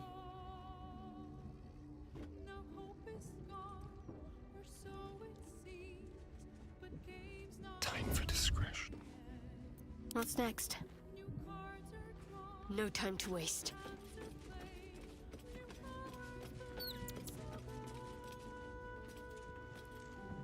It is, if you... Perhaps you would hazard a guess as to why... Hey, it doesn't. I guess it doesn't really matter if I do this. Yeah, it was Volo. Let's keep to the shadows.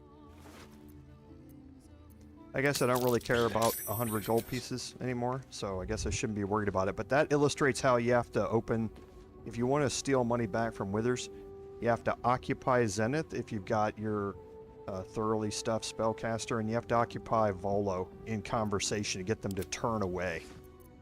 It's one of the problems of this camp layout. Quite right. But it is not Orin herself who has marked me for death. It is her dread master.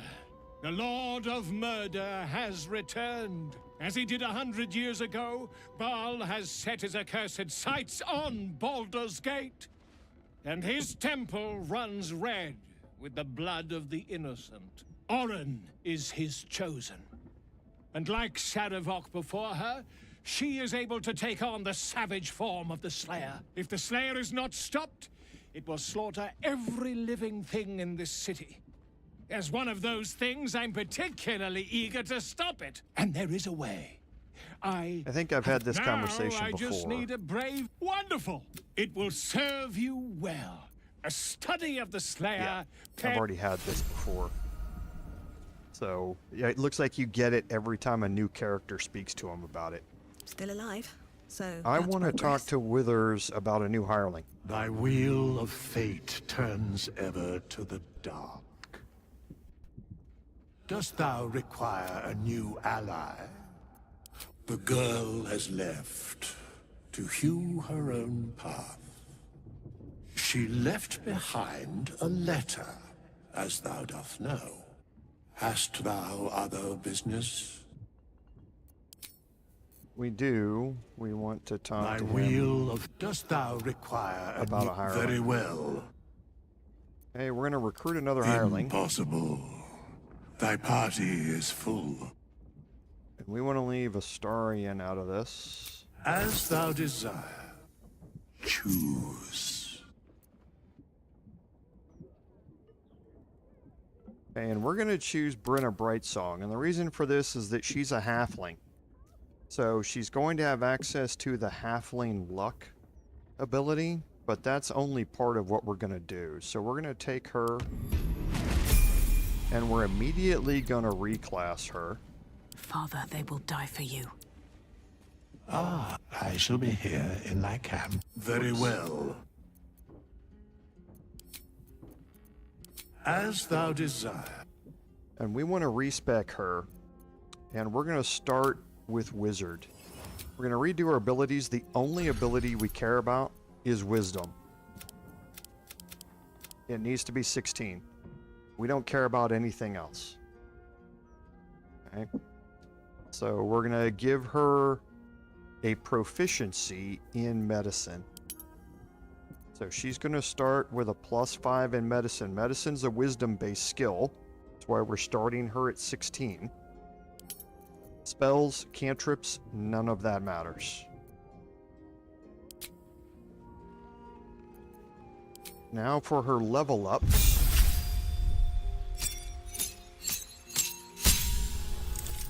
We're going to go Wizard level 2, and her subclass is going to be Transmutation.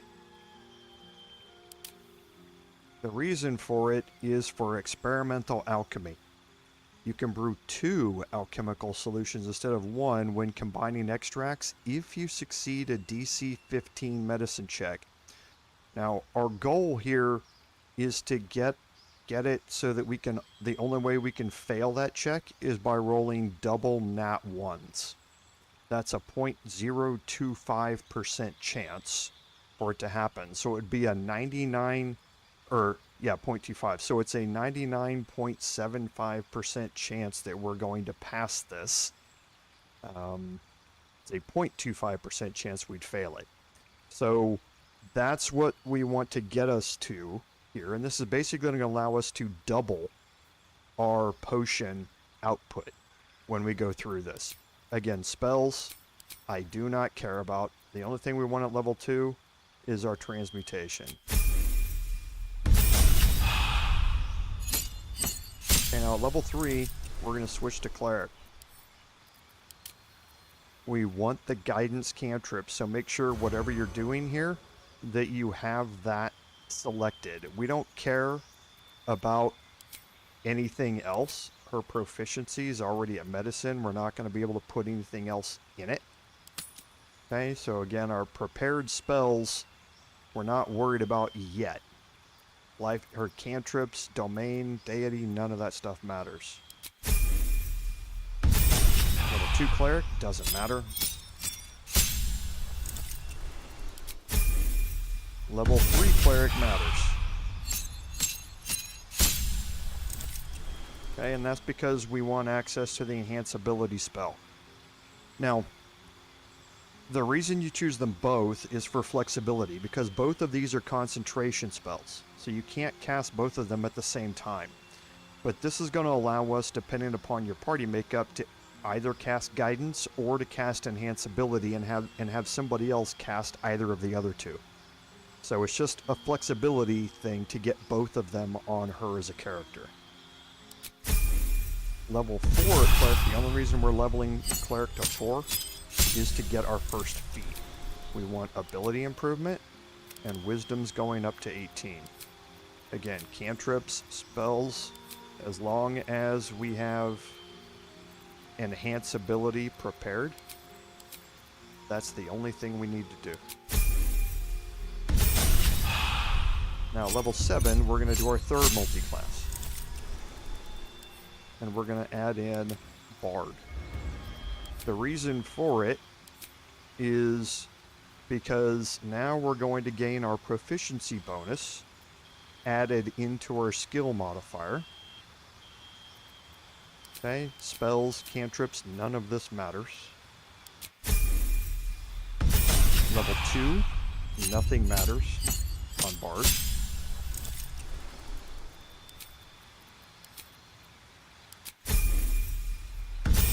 Level 3, though, your subclass, leave it where it is, go to your skills and expertise medicine.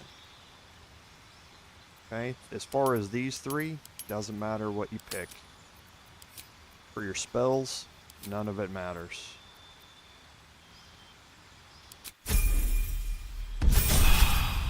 Okay, at level 4 Bard,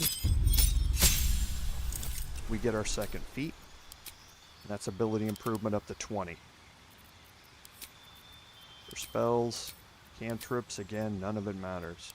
Now, technically, you can stop this here at 10, because there's nothing that you need after this that's going to help improve that. We are already at 99.75% chance of being able to pass these checks.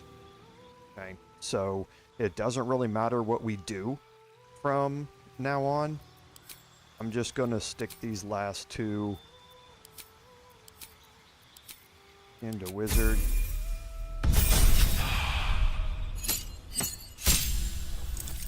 We get a new feat here, and again, nothing in here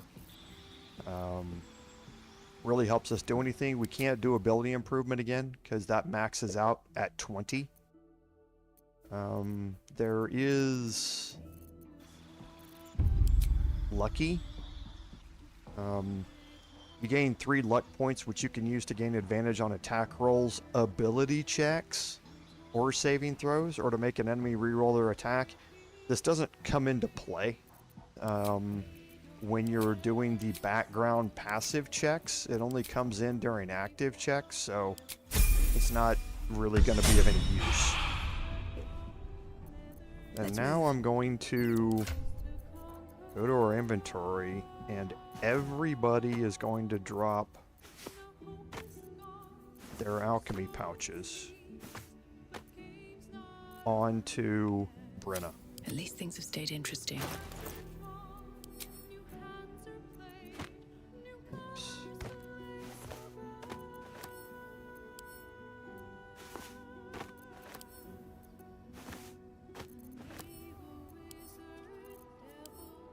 Okay, we're going to look in here, see if we have any alchemy ingredients that didn't go into pouches, or we have any alchemy pouches around here. We don't. Okay. So now I'm going to go into all of these. Actually, I'm going to sort this first. If I go into all of these, I'm going to take all.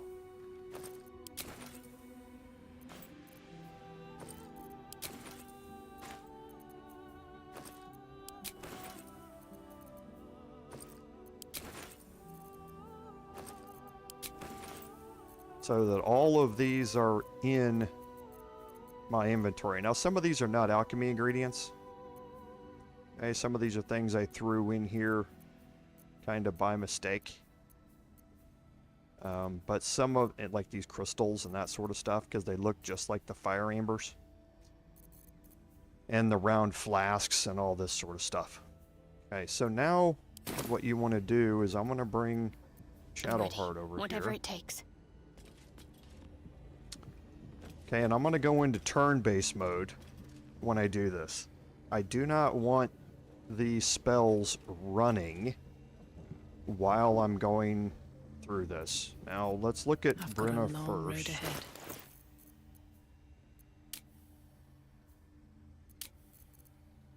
Her medicine's at plus 13.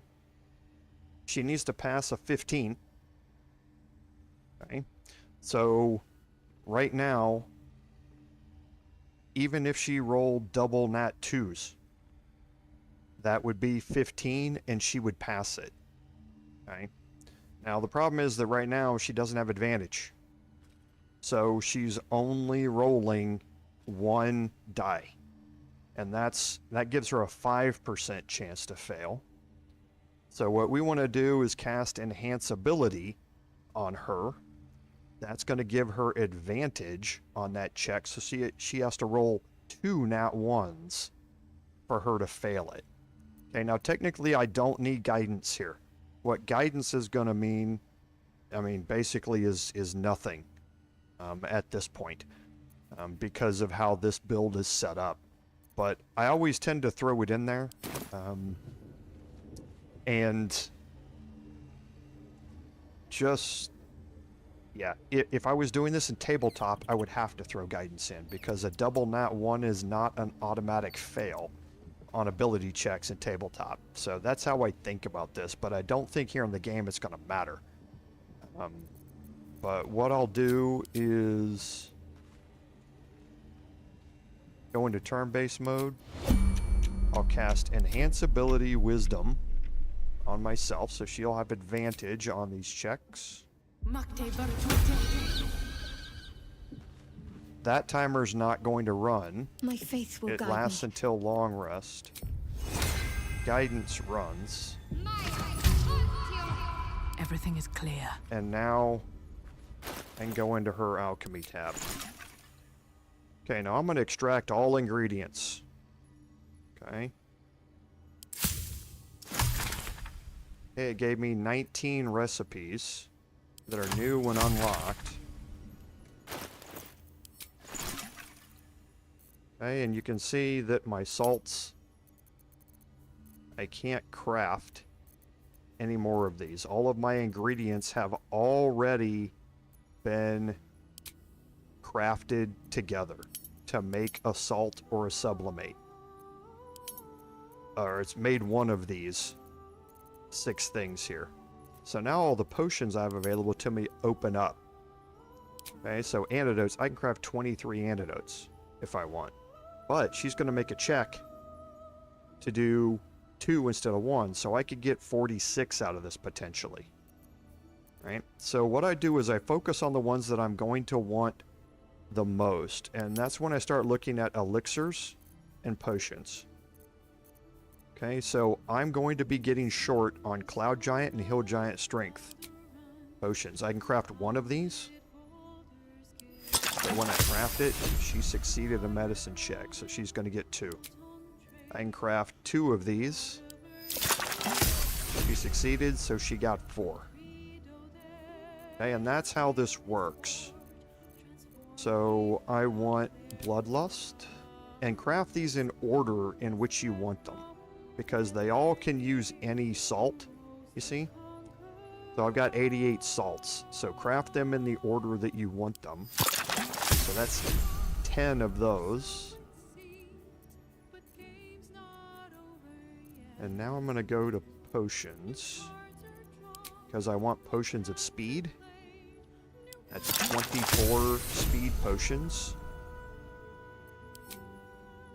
She hasn't failed a medicine check yet. And I want invisibility. I've only got one of those.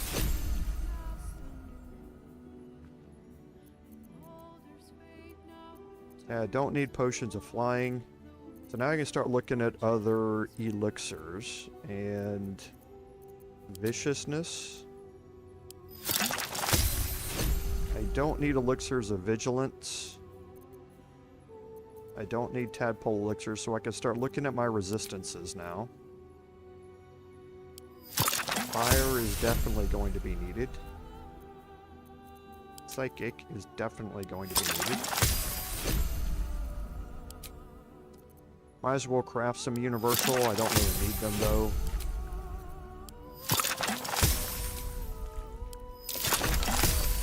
She hasn't failed a check yet.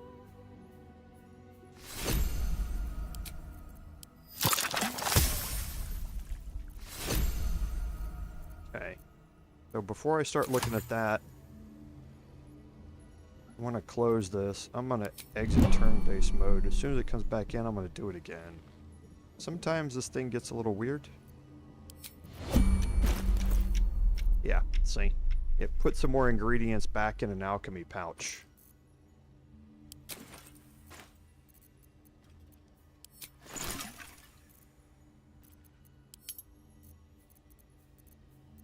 Okay, so Thistlebolt's build up belly glummer.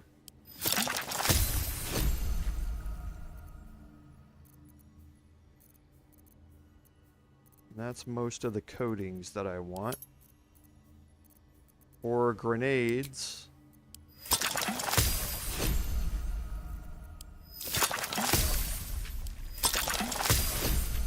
I'm not too worried about Alchemist Fire. Okay, so let's get Arcane Cultivations.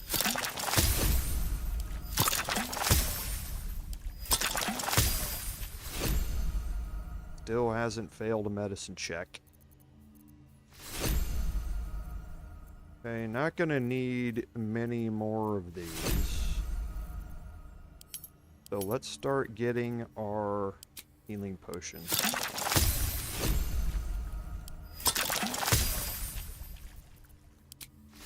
Okay, that's it. We don't really care about any of the rest of these.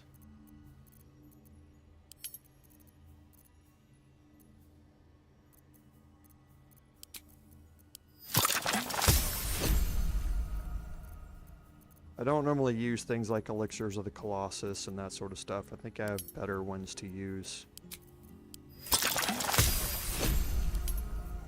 Has she failed one yet? Doesn't look like it.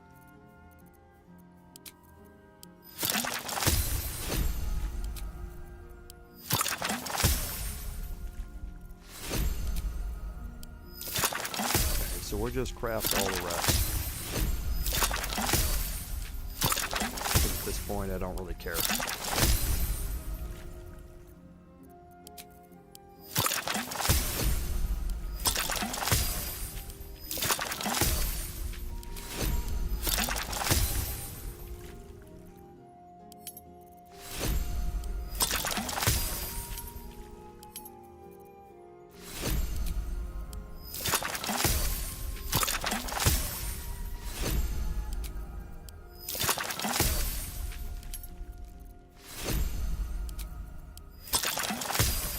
Okay, and that's everything we can craft.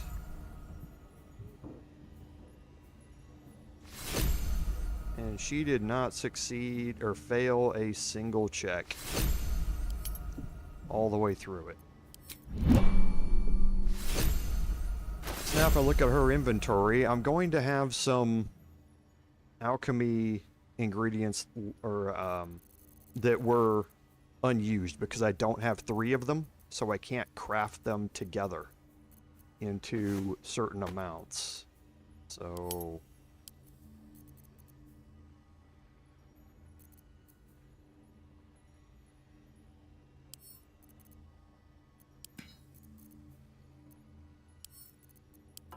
I'm gonna move all the stuff that I crafted.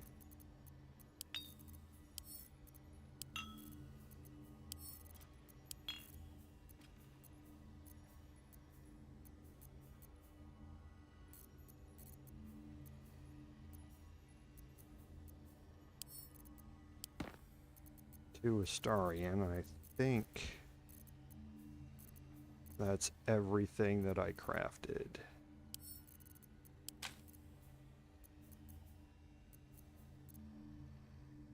Okay. So we'll give everybody an alchemist pouch back, so if we do any searching.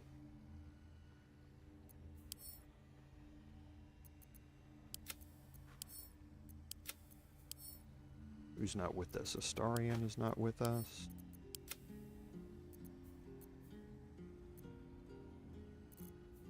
Okay, and then the rest of these,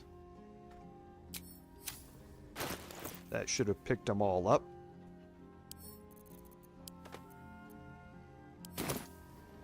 So there we go. Today? And now I can bring Astarian back into the party.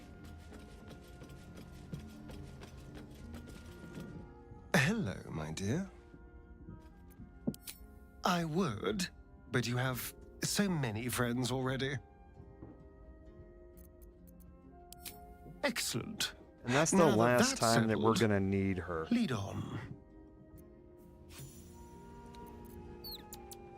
Okay, now there is a way. I should speak up. And I haven't actually done this before. Thy will. Dost thou require a new app? Very well.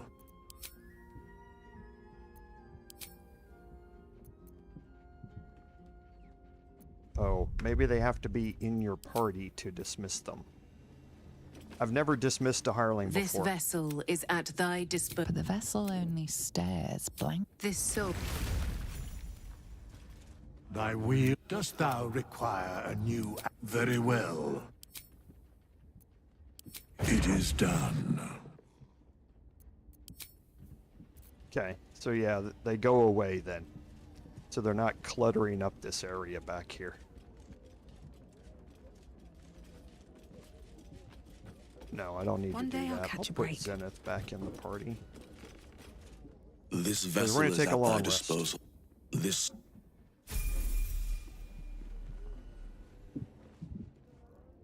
Here goes nothing. As you can see, we need it. We're going to go do this before we get into a pretty big fight down here.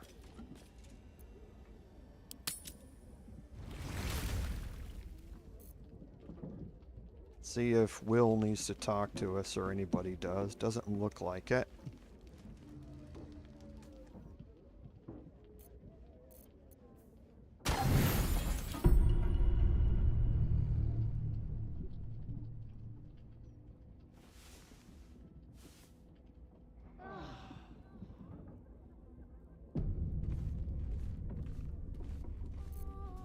Okay, so now we'll move what a day.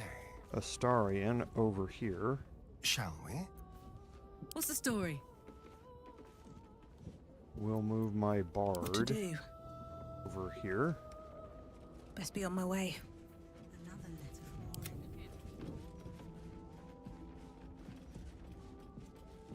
Once we get close, we'll get Karlach over here. Wretched and then thing. Zenith. Pull yourself in together. Here, and Zenith will cast Hero's Feast.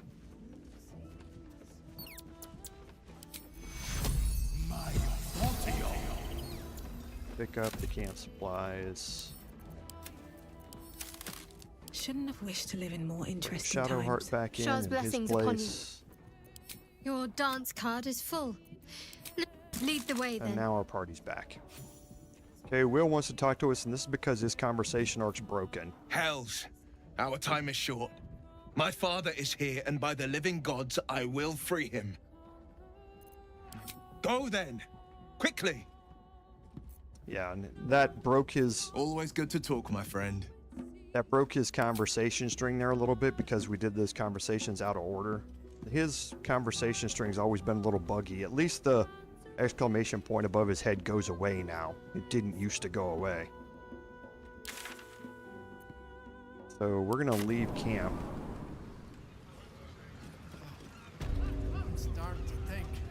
And actually, we should have gone to the Undercity Ruins, because we're going to go explore the Bhaal Temple a little bit. So first, let's get all of our buffs going.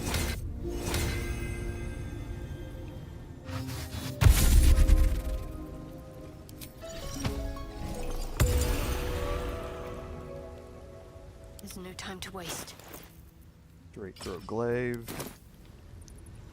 I do not have the mace on my back, so I want to make sure that I have it on my back by switching to melee. I wonder what the Now next move is. Shadowheart can cast Draconic Weapon.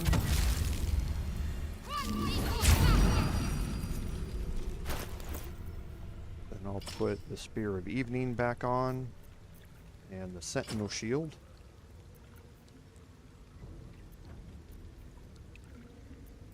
And least expected, Intestines throb. I don't Blood need on whispers. her.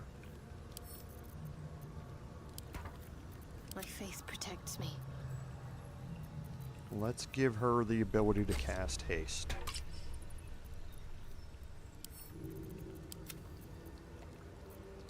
Okay, and then see all the potions. Came back. We're gonna shapeshift Karlach.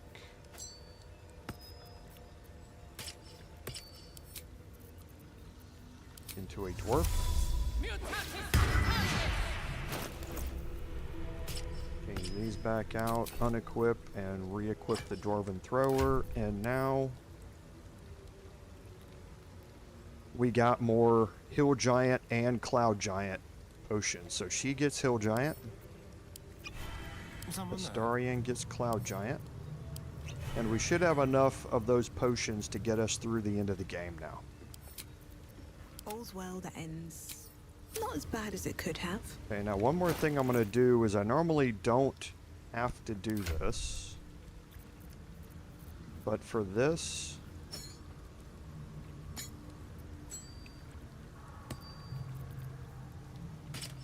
I want to be shapeshifted as well.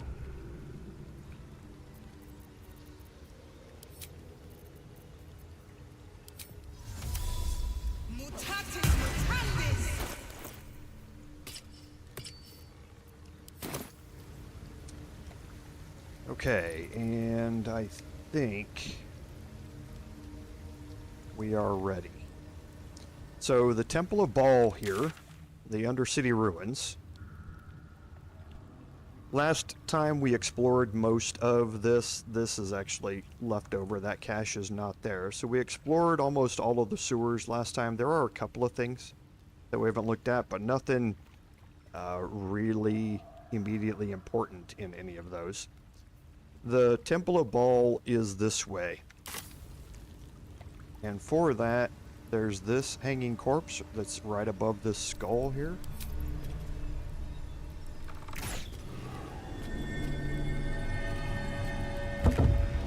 And that opens up the gate. How much farther can I go?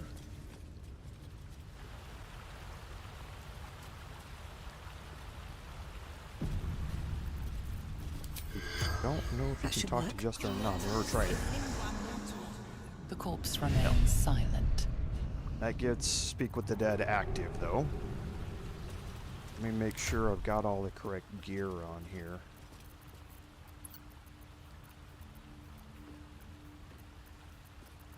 Helmet. Yes, I do. Okay, so down here is our major fight that we're going to get into. Okay? And for this, I'm going to put everybody in hiding. I'm going to break my group, and I'm going to come out of hiding. Now, the way this encounter works, okay, we have invisible enemies. We have one here.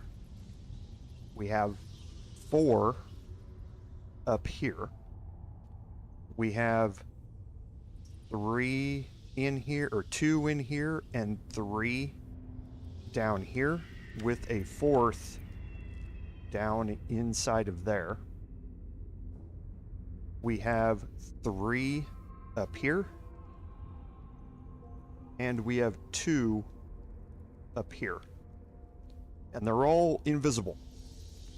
Okay? And when they pop out, they will ambush you.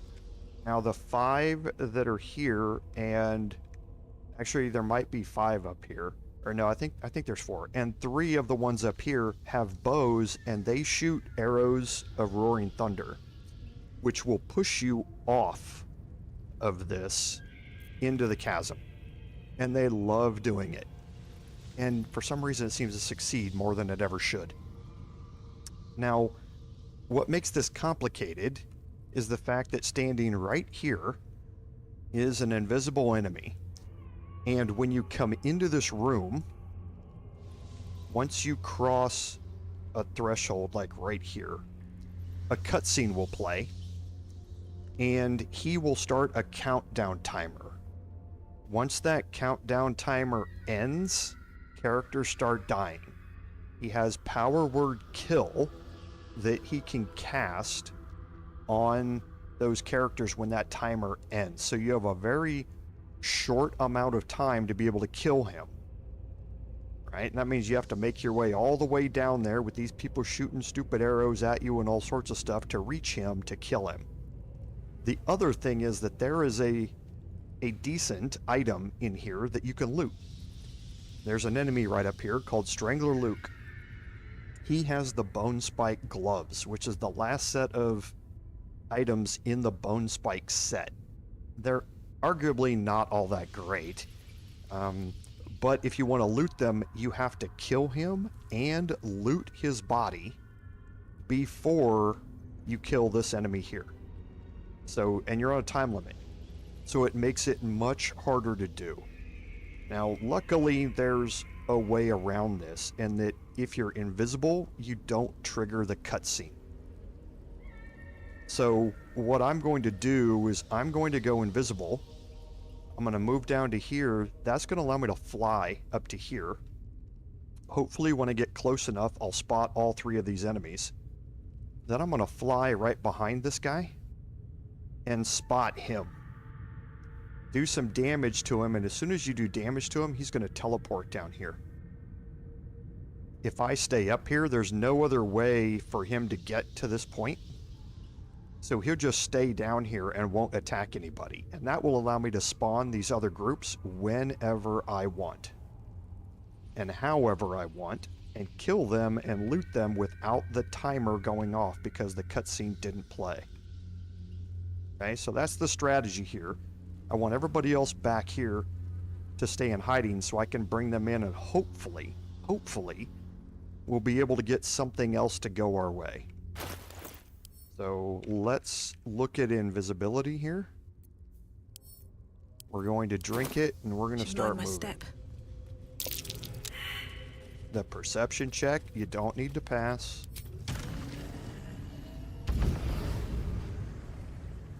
Okay, so we only found one of them.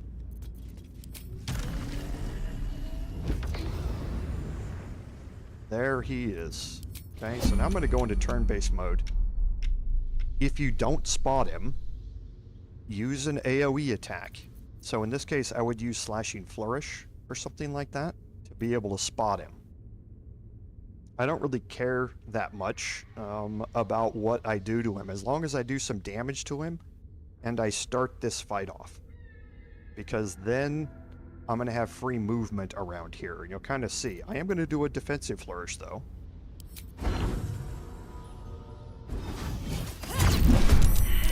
Okay, now he is unstoppable.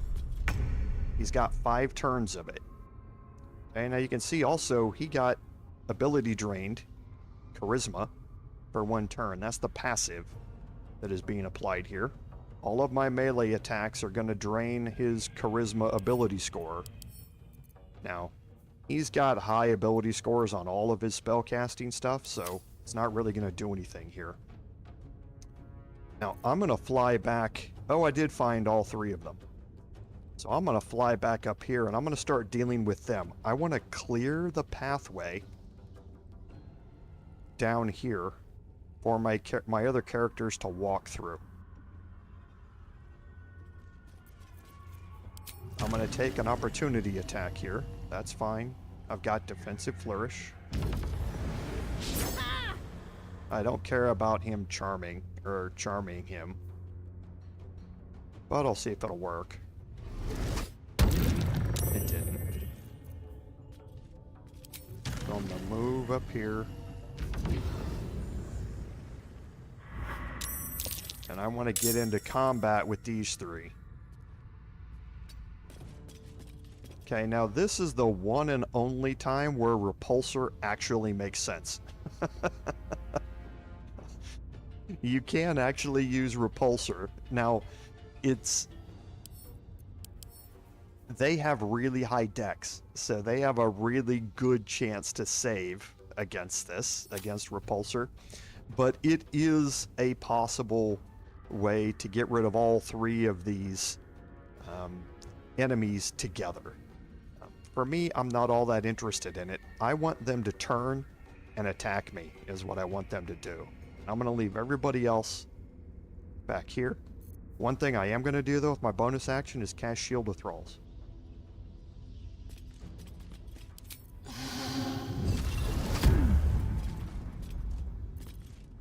That gets me 10 hit points. If this shield collapses, it's going to burst the enemies and possibly stun them. Okay, so there's his teleport. Okay, and he's running this way, which I don't want him to do. So we didn't get lucky. And they're all succeeding on their saving throws. Okay, so that one didn't.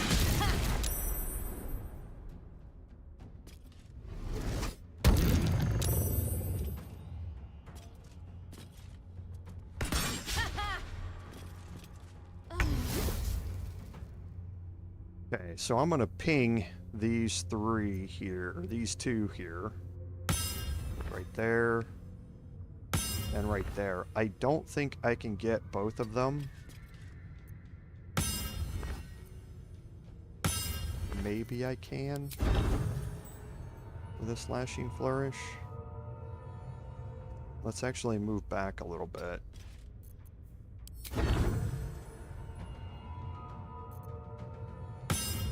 Yeah, that won't hit him. It won't hit him, so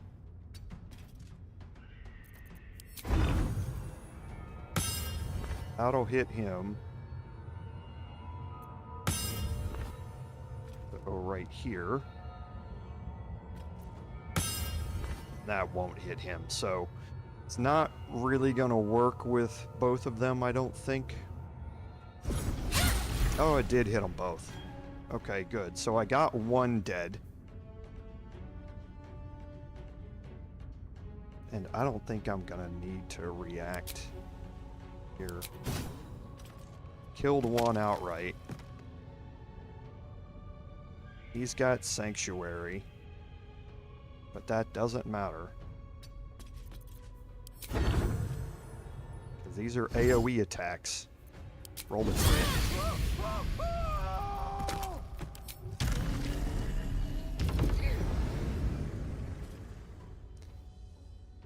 Okay, so he's gonna dash.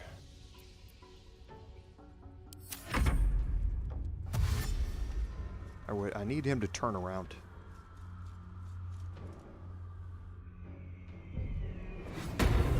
Okay, good. Okay, so we got Charm, so he's gonna skip his next attack.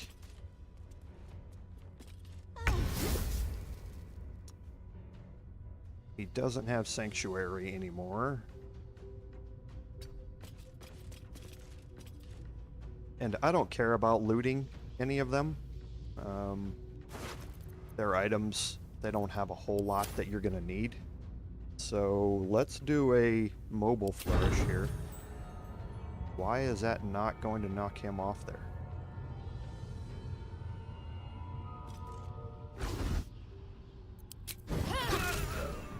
Okay, well, it didn't matter. Roll the crit.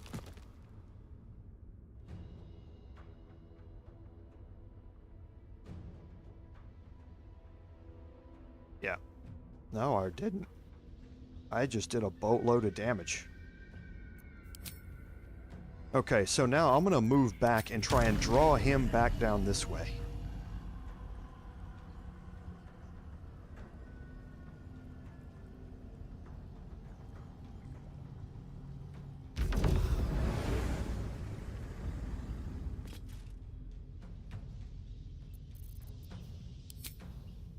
If I can get an arrow shot, I might as well.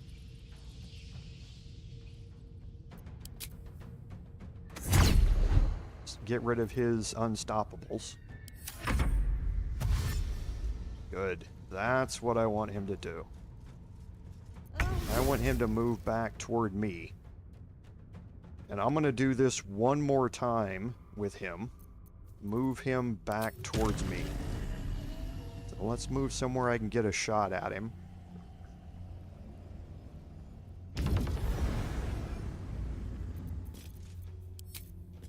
And just remove his unstoppables. Shouldn't have made me your enemy.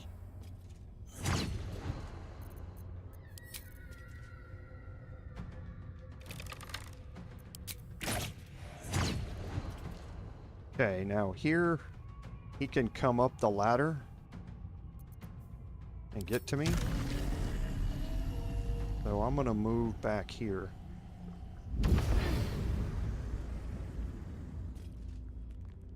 And he's turned away right now, but I don't want to take the chance. I'm gonna go one more turn with him. Good, he stayed down low. That's exactly what you want him to do. You want him to stay down there. And normally what he'll do is he'll go over into the corner down there and just stay there. This is going to allow me to deal with the rest of these enemies out here. And what's better is that since he's so far away, none of these combats that I'm about to get into are going to have him involved in them in any way. They're completely separate combats. And you'll see that right when I start this one off.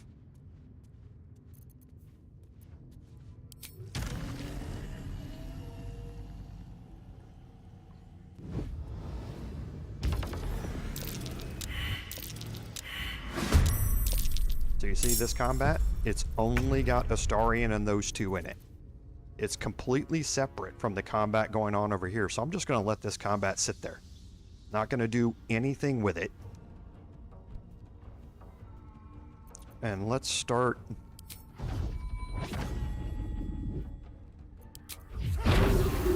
key resonating these guys.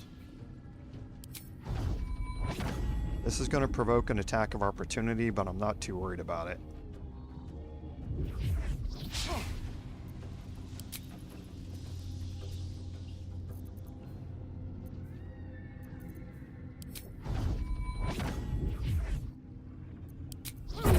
Am I on Radiant and not Psychic? Yep. So that was a mistake. 20 and 16. That might be enough.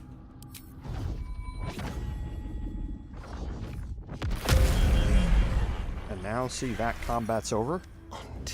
I can immediately just start moving wherever I want.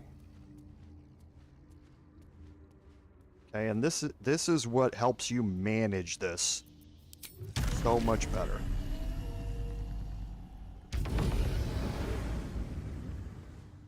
Okay, now there's an enemy right here. You can see when I try and move there, I can't.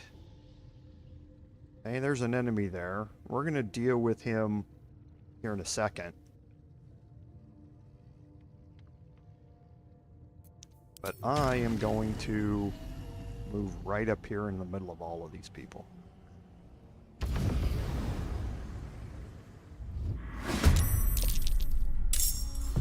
Now there's Strangler Luke. Now again, he's got 3 turns of Unstoppable. You do not want to knock him into a chasm. You want to be able to loot him. He's a monk, too. He has this throat punch ability, which I don't think is listed in here. It's not. He's a dangerous enemy to deal with, so don't underestimate him. However, I can also kind of play this out a little bit in my favor here. So I have 4 actions here, so let's... Oh, jeez, okay, thank you.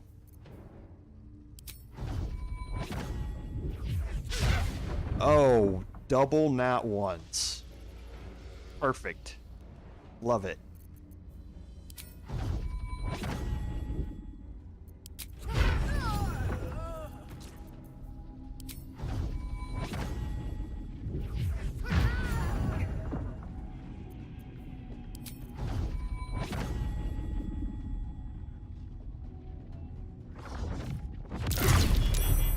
And that removed 1 turn of his unstoppable. Double nat ones. I can't believe that. Halfling essence. Now, I'm definitely going to move in here with Karlach. Somebody was asking earlier in one of the comments about if I thought fly was absolutely necessary for honor mode or just a bonus, and you can see what it does here. In my opinion, it's just absolutely necessary. And here's this enemy who was ambushing before. I don't want to fly that way. Now, he is an invoker. He's dangerous. He can cast Hold Person on you. But, yeah, we'll just knock him off here using our bonus action.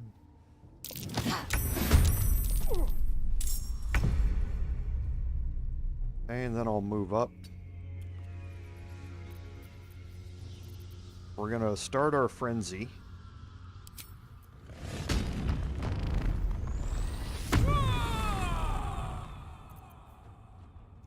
Gonna make our first throw. This'll help. And that just straight up killed him because of Cola Week. Yep. So he got hit for an additional amount of bludgeoning damage from the height distance right there. And that brought him below Cola Week and killed him. Which is nice because now I need to get rid of some of this. So...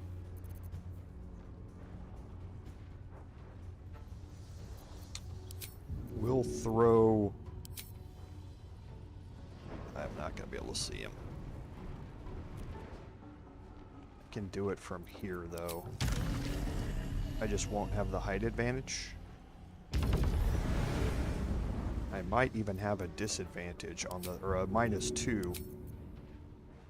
Yeah, because of low ground. Still got a 95% chance to hit, though.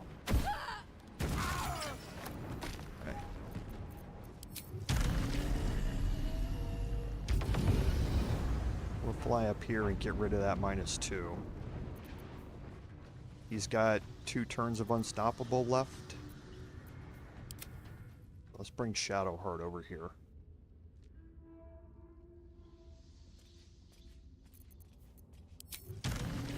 Better get to it.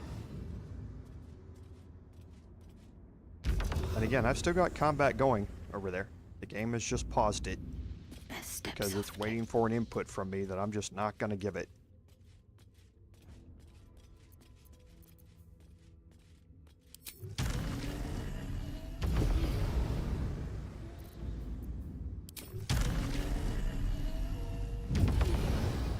And again, Shadowheart is not in combat, so she can maneuver all she wants. And Strangler Luke can be blinded. Okay, so I'm going to action surge with Karlach. And I'm just going to get rid of these last 2 turns of unstoppable.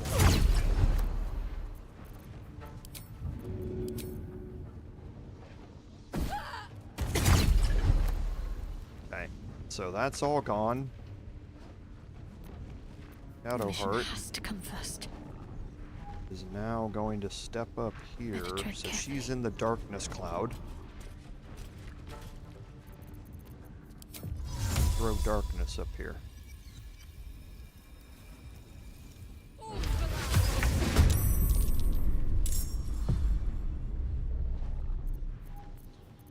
Now for her, I guess I could throw out something like a guiding bolt or something, but I think I'm going to cast haste on Astarion. Now that would break darkness. Forgot that's concentration.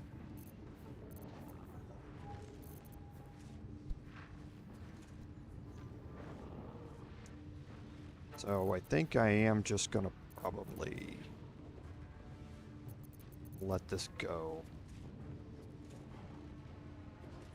Trying to think, yeah, because I want to save this because I'm not going to take another long rest before Sorcerous Sundries. So I think I'm just going to let this go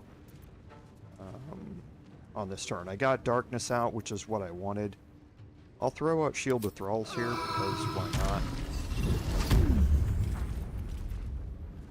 Shall we cut and run? Hop, hop.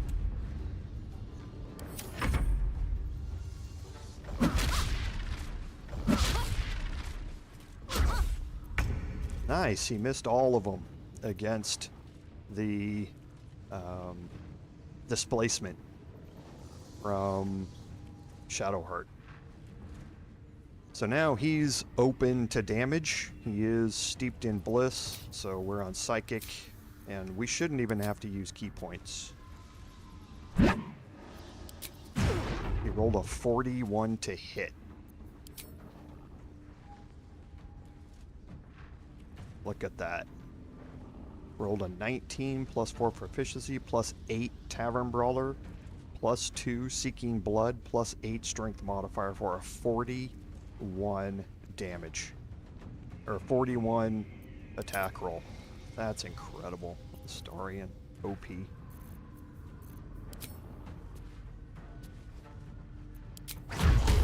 And that's it.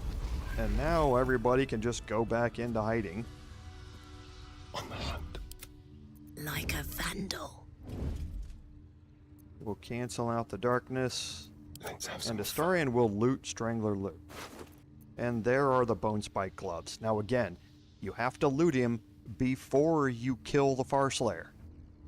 As soon as you kill the Farslayer, all of these bodies disappear. And there's no corpses behind or anything to loot. You have to do this before you kill him. And that's why I've got this combat kind of stopped over there, so I can do all these independently.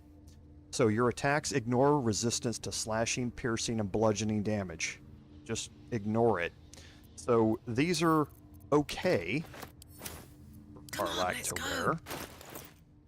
Right now she's gaining an additional 1d4 with her throwing attacks. However, if she does run up against something that is resistant to her bludgeoning damage from throwing, then now you can see it ignores resistance to it. Okay, so can be useful to up her damage in the against certain enemies. It will absolutely take or do more damage than that 1d4 does. Okay, and the Bone Spike set, you know, you can just put on the whole set, just see what it looks like. So that's the whole thing: gloves, armor, boots, and the helmet. We just don't wear the helmet because the Steel Watcher helmet allows us to throw her hammer into the darkness clouds, which is way more useful. Time for a little death. So now we'll continue on this with Astarion, because our next group is there are two right here. And I want to get here.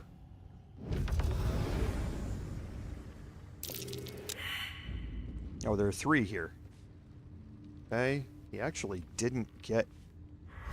Yeah, he did. I was going to say, he got brought in. He should have gotten brought into combat.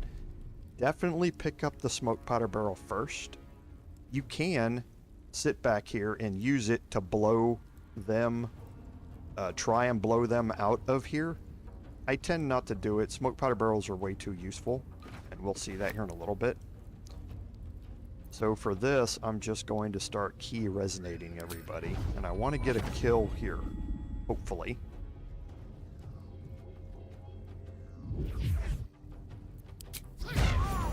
Perfect.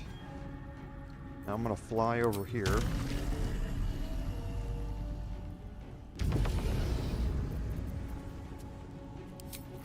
Bonus action. Okay, so I'm managing to get kills on all of them, which is even better.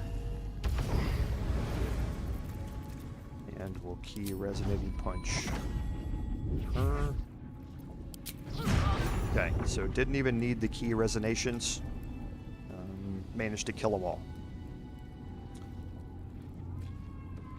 So the next group is down here, and there's again going to be 3 of them, but we're going to have a bonus enemy. Another named enemy, Mangler something. So we had Strangler Luke and a Mangler somebody down here. She doesn't have any specific loot that's useful. But let's see how we can fly Astarian down here. Because there used to be a way where you could look top down and fly down here, which you can. And I'm going to go into hiding. Ready or not.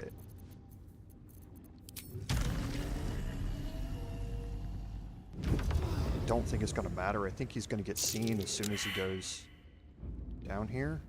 Oh, he wasn't. Okay. Yeah, he's still in hiding. Can't see the detection cones.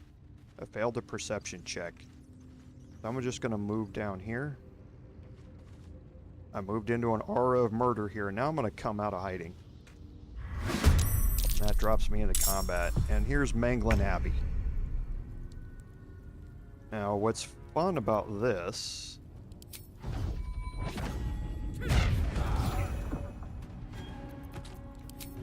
Now I can fly to this side. E-resonating punch here. Move back here. E-resonating punch here.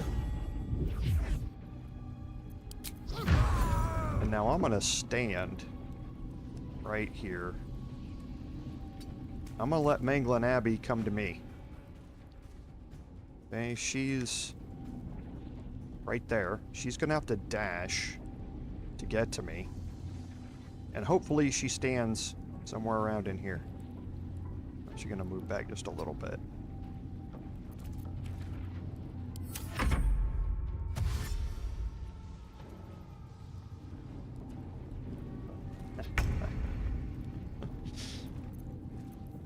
Hopefully you can see what I'm setting up, because now I can key resonating punch her.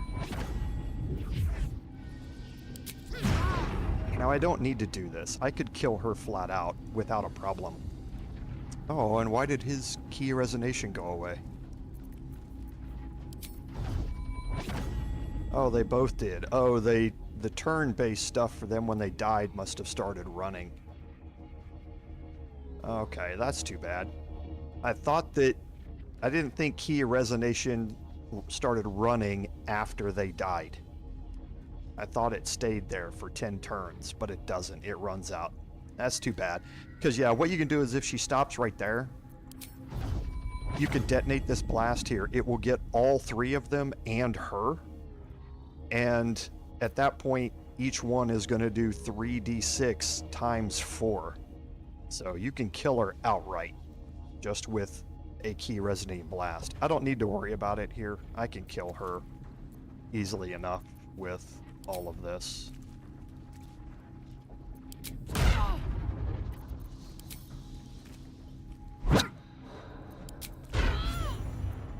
But it is fun to watch her blow up, and yeah, I see. You see, resonating key ticks off, and she's dead. And see, she doesn't have any special items. Very. So now I can go back to the combat here, because that's all the enemies, other than him. Okay, so now let's fly Astarion over here. Actually, I'd like to get him brought out into the open more.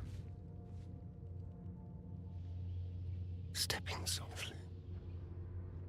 Where Karlach can throw at him.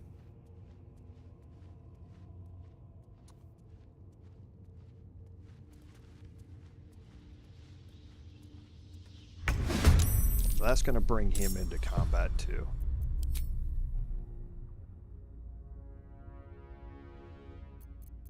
I don't think I can fly all the way out here. Yeah, I can't. Too much. I can fly to there. That would use all my movement speed, though. Let's see if he gets drawn out of here by Astarion being out there. He does. Perfect. Wanna dance? Now, I don't think Karlach can throw all the way from here. That would be a super heave. If she could. I don't think she can, though. Close. Very, very close. But you can see the height difference that would get her if she could. I don't need to, though. Actually, it would be nice if I could do it from here. How about I hold Karlach until next turn? I'll draw him out for one more turn. This feels good. Let's move Astarion back here. And draw him out one more turn. There is work to do. Onward.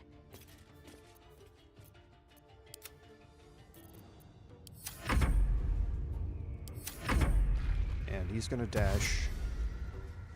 Perfect.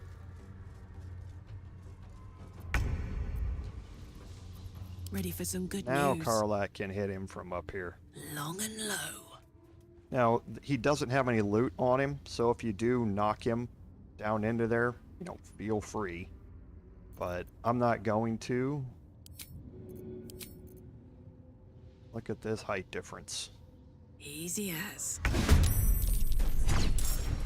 Okay, so remove the rest of his unstoppables.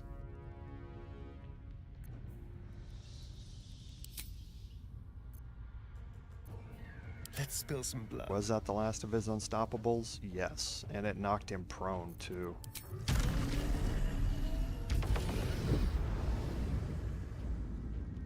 So he's dead.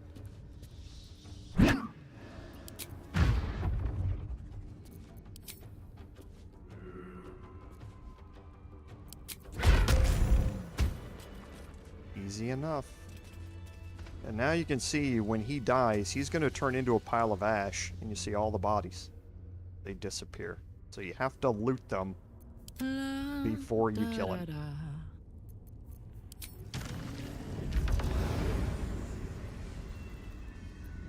My faith protects me.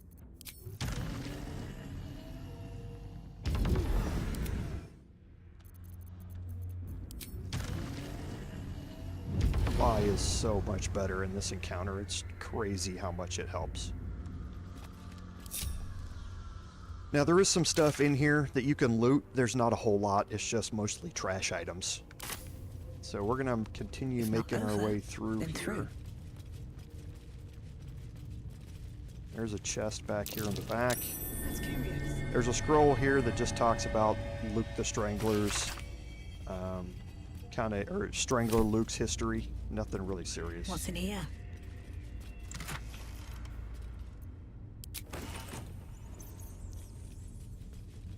And this door is going to lead us into the Bhaal Temple proper. And this is the last thing that we're going to do today. We're going to have one more fight. And it's going to be an iffy one. So I want everybody to have Shield of Thralls. How delicious.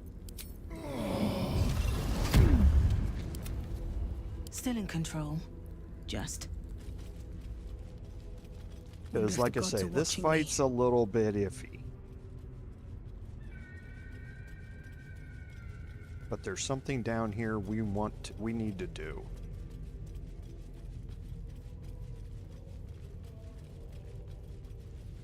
Okay, now in this room, we're going to get a save.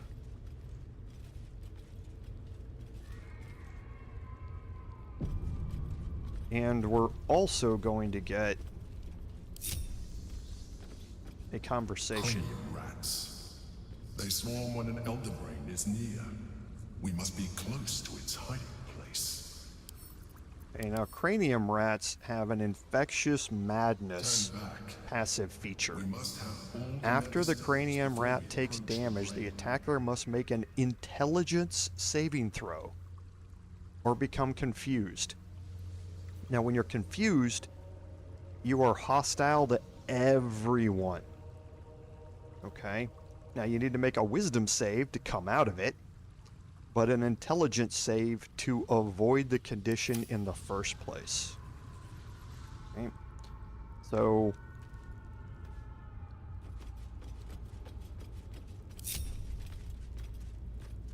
somebody encumbered? Oh, she's in hiding. Okay. Speaking of which, I'm going to put everybody in hiding. I'm going to break this group, and I'm going to take Shadowheart Perfectly hidden. over here. This way. Okay, now she has alert, which is very useful, but I'm going to first, before she goes up there, Nice and quiet. I'm gonna use my bard to cast enhance ability, or actually no, this is saving throws, so I can't. She would need bless, Damn, it's good to be alive. and I don't want What am I to do? use bless here because I'm sending Shadowheart for another reason. Actually, do I have a scroll of it? No, I do not. Okay, so Shadowheart's going to take her chances here. We want to get her down here.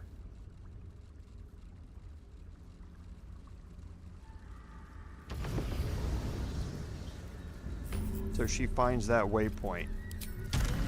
And there you go. We swallow. Now she should have rolled first. So she's going to cast Spirit Guardians. Now, every one of these that she kills, she's going to have to make a saving throw against. Okay? But then again, I don't care if she fails it, because she's hostile to everyone, and none of my other characters are down here.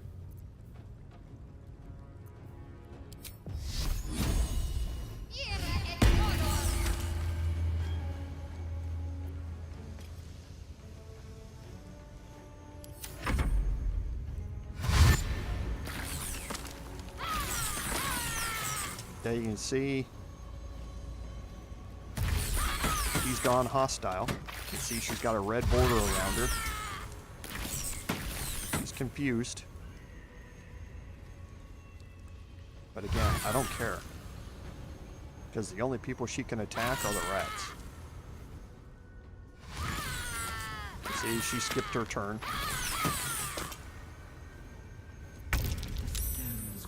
Okay, so she saved against being confused and then immediately went confused again.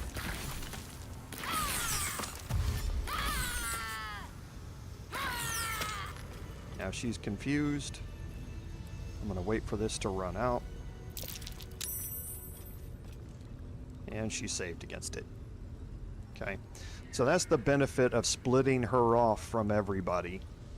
We really just wanted to get the waypoint down here, so that we can fast travel back here later, because this boat is the final place that we're going to go to take off and continue the main quest line. But like I say, we're not going to be doing that now. And then there's some notes down here about evading the Elder Brain.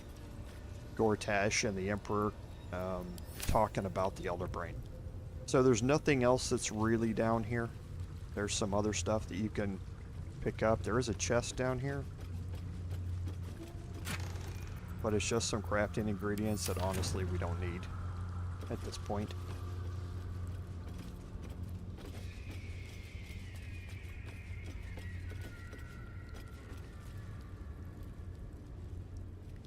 What to do? On my way. And with our final time here today, we're going to go open up one more waypoint. And that will be the end of the live stream for today. So you can see we cleared out this northern area. There's another path down here that we're now going to take, but we opened up all of this. As you move down, this is going to start lighting up and these statues are going to start talking to you. Chaos will be sown from their passage.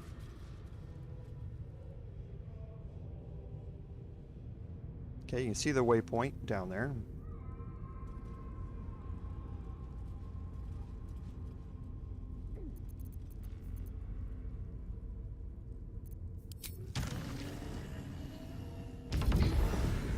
So saith the wise Londo.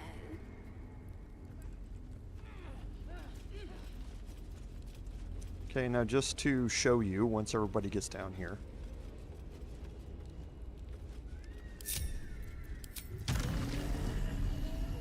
There is another chest in here that you can search.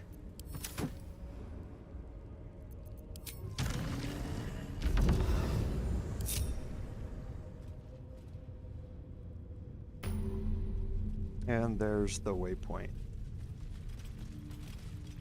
There's a chest here. With some more crafting ingredients.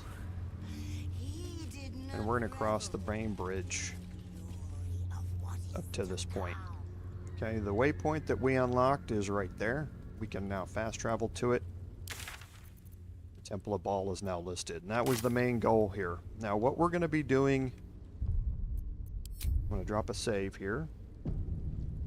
What we're going to be doing next week, okay, we're already here in the Temple of Bhaal, so I guess I probably should go after Orin first. I wasn't planning on it though, because there's something else that we want to do, and that's right here. So we definitely need to start out the episode by doing this. There's another chest over here as well, and or no, there's another chest up here. I take that back, and there's another chest down here. You can barely see it right there that we can search. We also want to disarm all these traps. There's a whole set of traps here, and somebody is going to spawn in right here and want to talk to us. Okay, so we probably should deal with Orin to start off. I would prefer not to, though. I would prefer to finish up in the lower city first, and that means going to Sorcerous Sundries. So I think we'll probably do that. Then we'll deal with Orin. Once we have all the big baddies out of the way, we're going to go deal with the single fight that might end our honor mode run. And that is the fight against Raphael. So I said I was not going to skip any fights in this, and I'm not going to, but that one honestly scares me. So we'll see how it goes. So, but that's all in the next few weeks. I expect we have 3 weeks maybe left in the series, so start thinking about what you want to see me play next. It looks like we might not get patch 8 before this runs out, so you won't get to see the new subclasses. So if you do want to see me experiment with the subclasses a little bit, let me know. But start thinking about other games that you want me to see. We could move the Avowed live stream to Saturday. We could look at something along the lines of other RPG games. I'd prefer not to play Kingdom Come Deliverance 2. I never played the first one, so the first one looks not all that great to me. But if you want to see me play it, then put that on the list.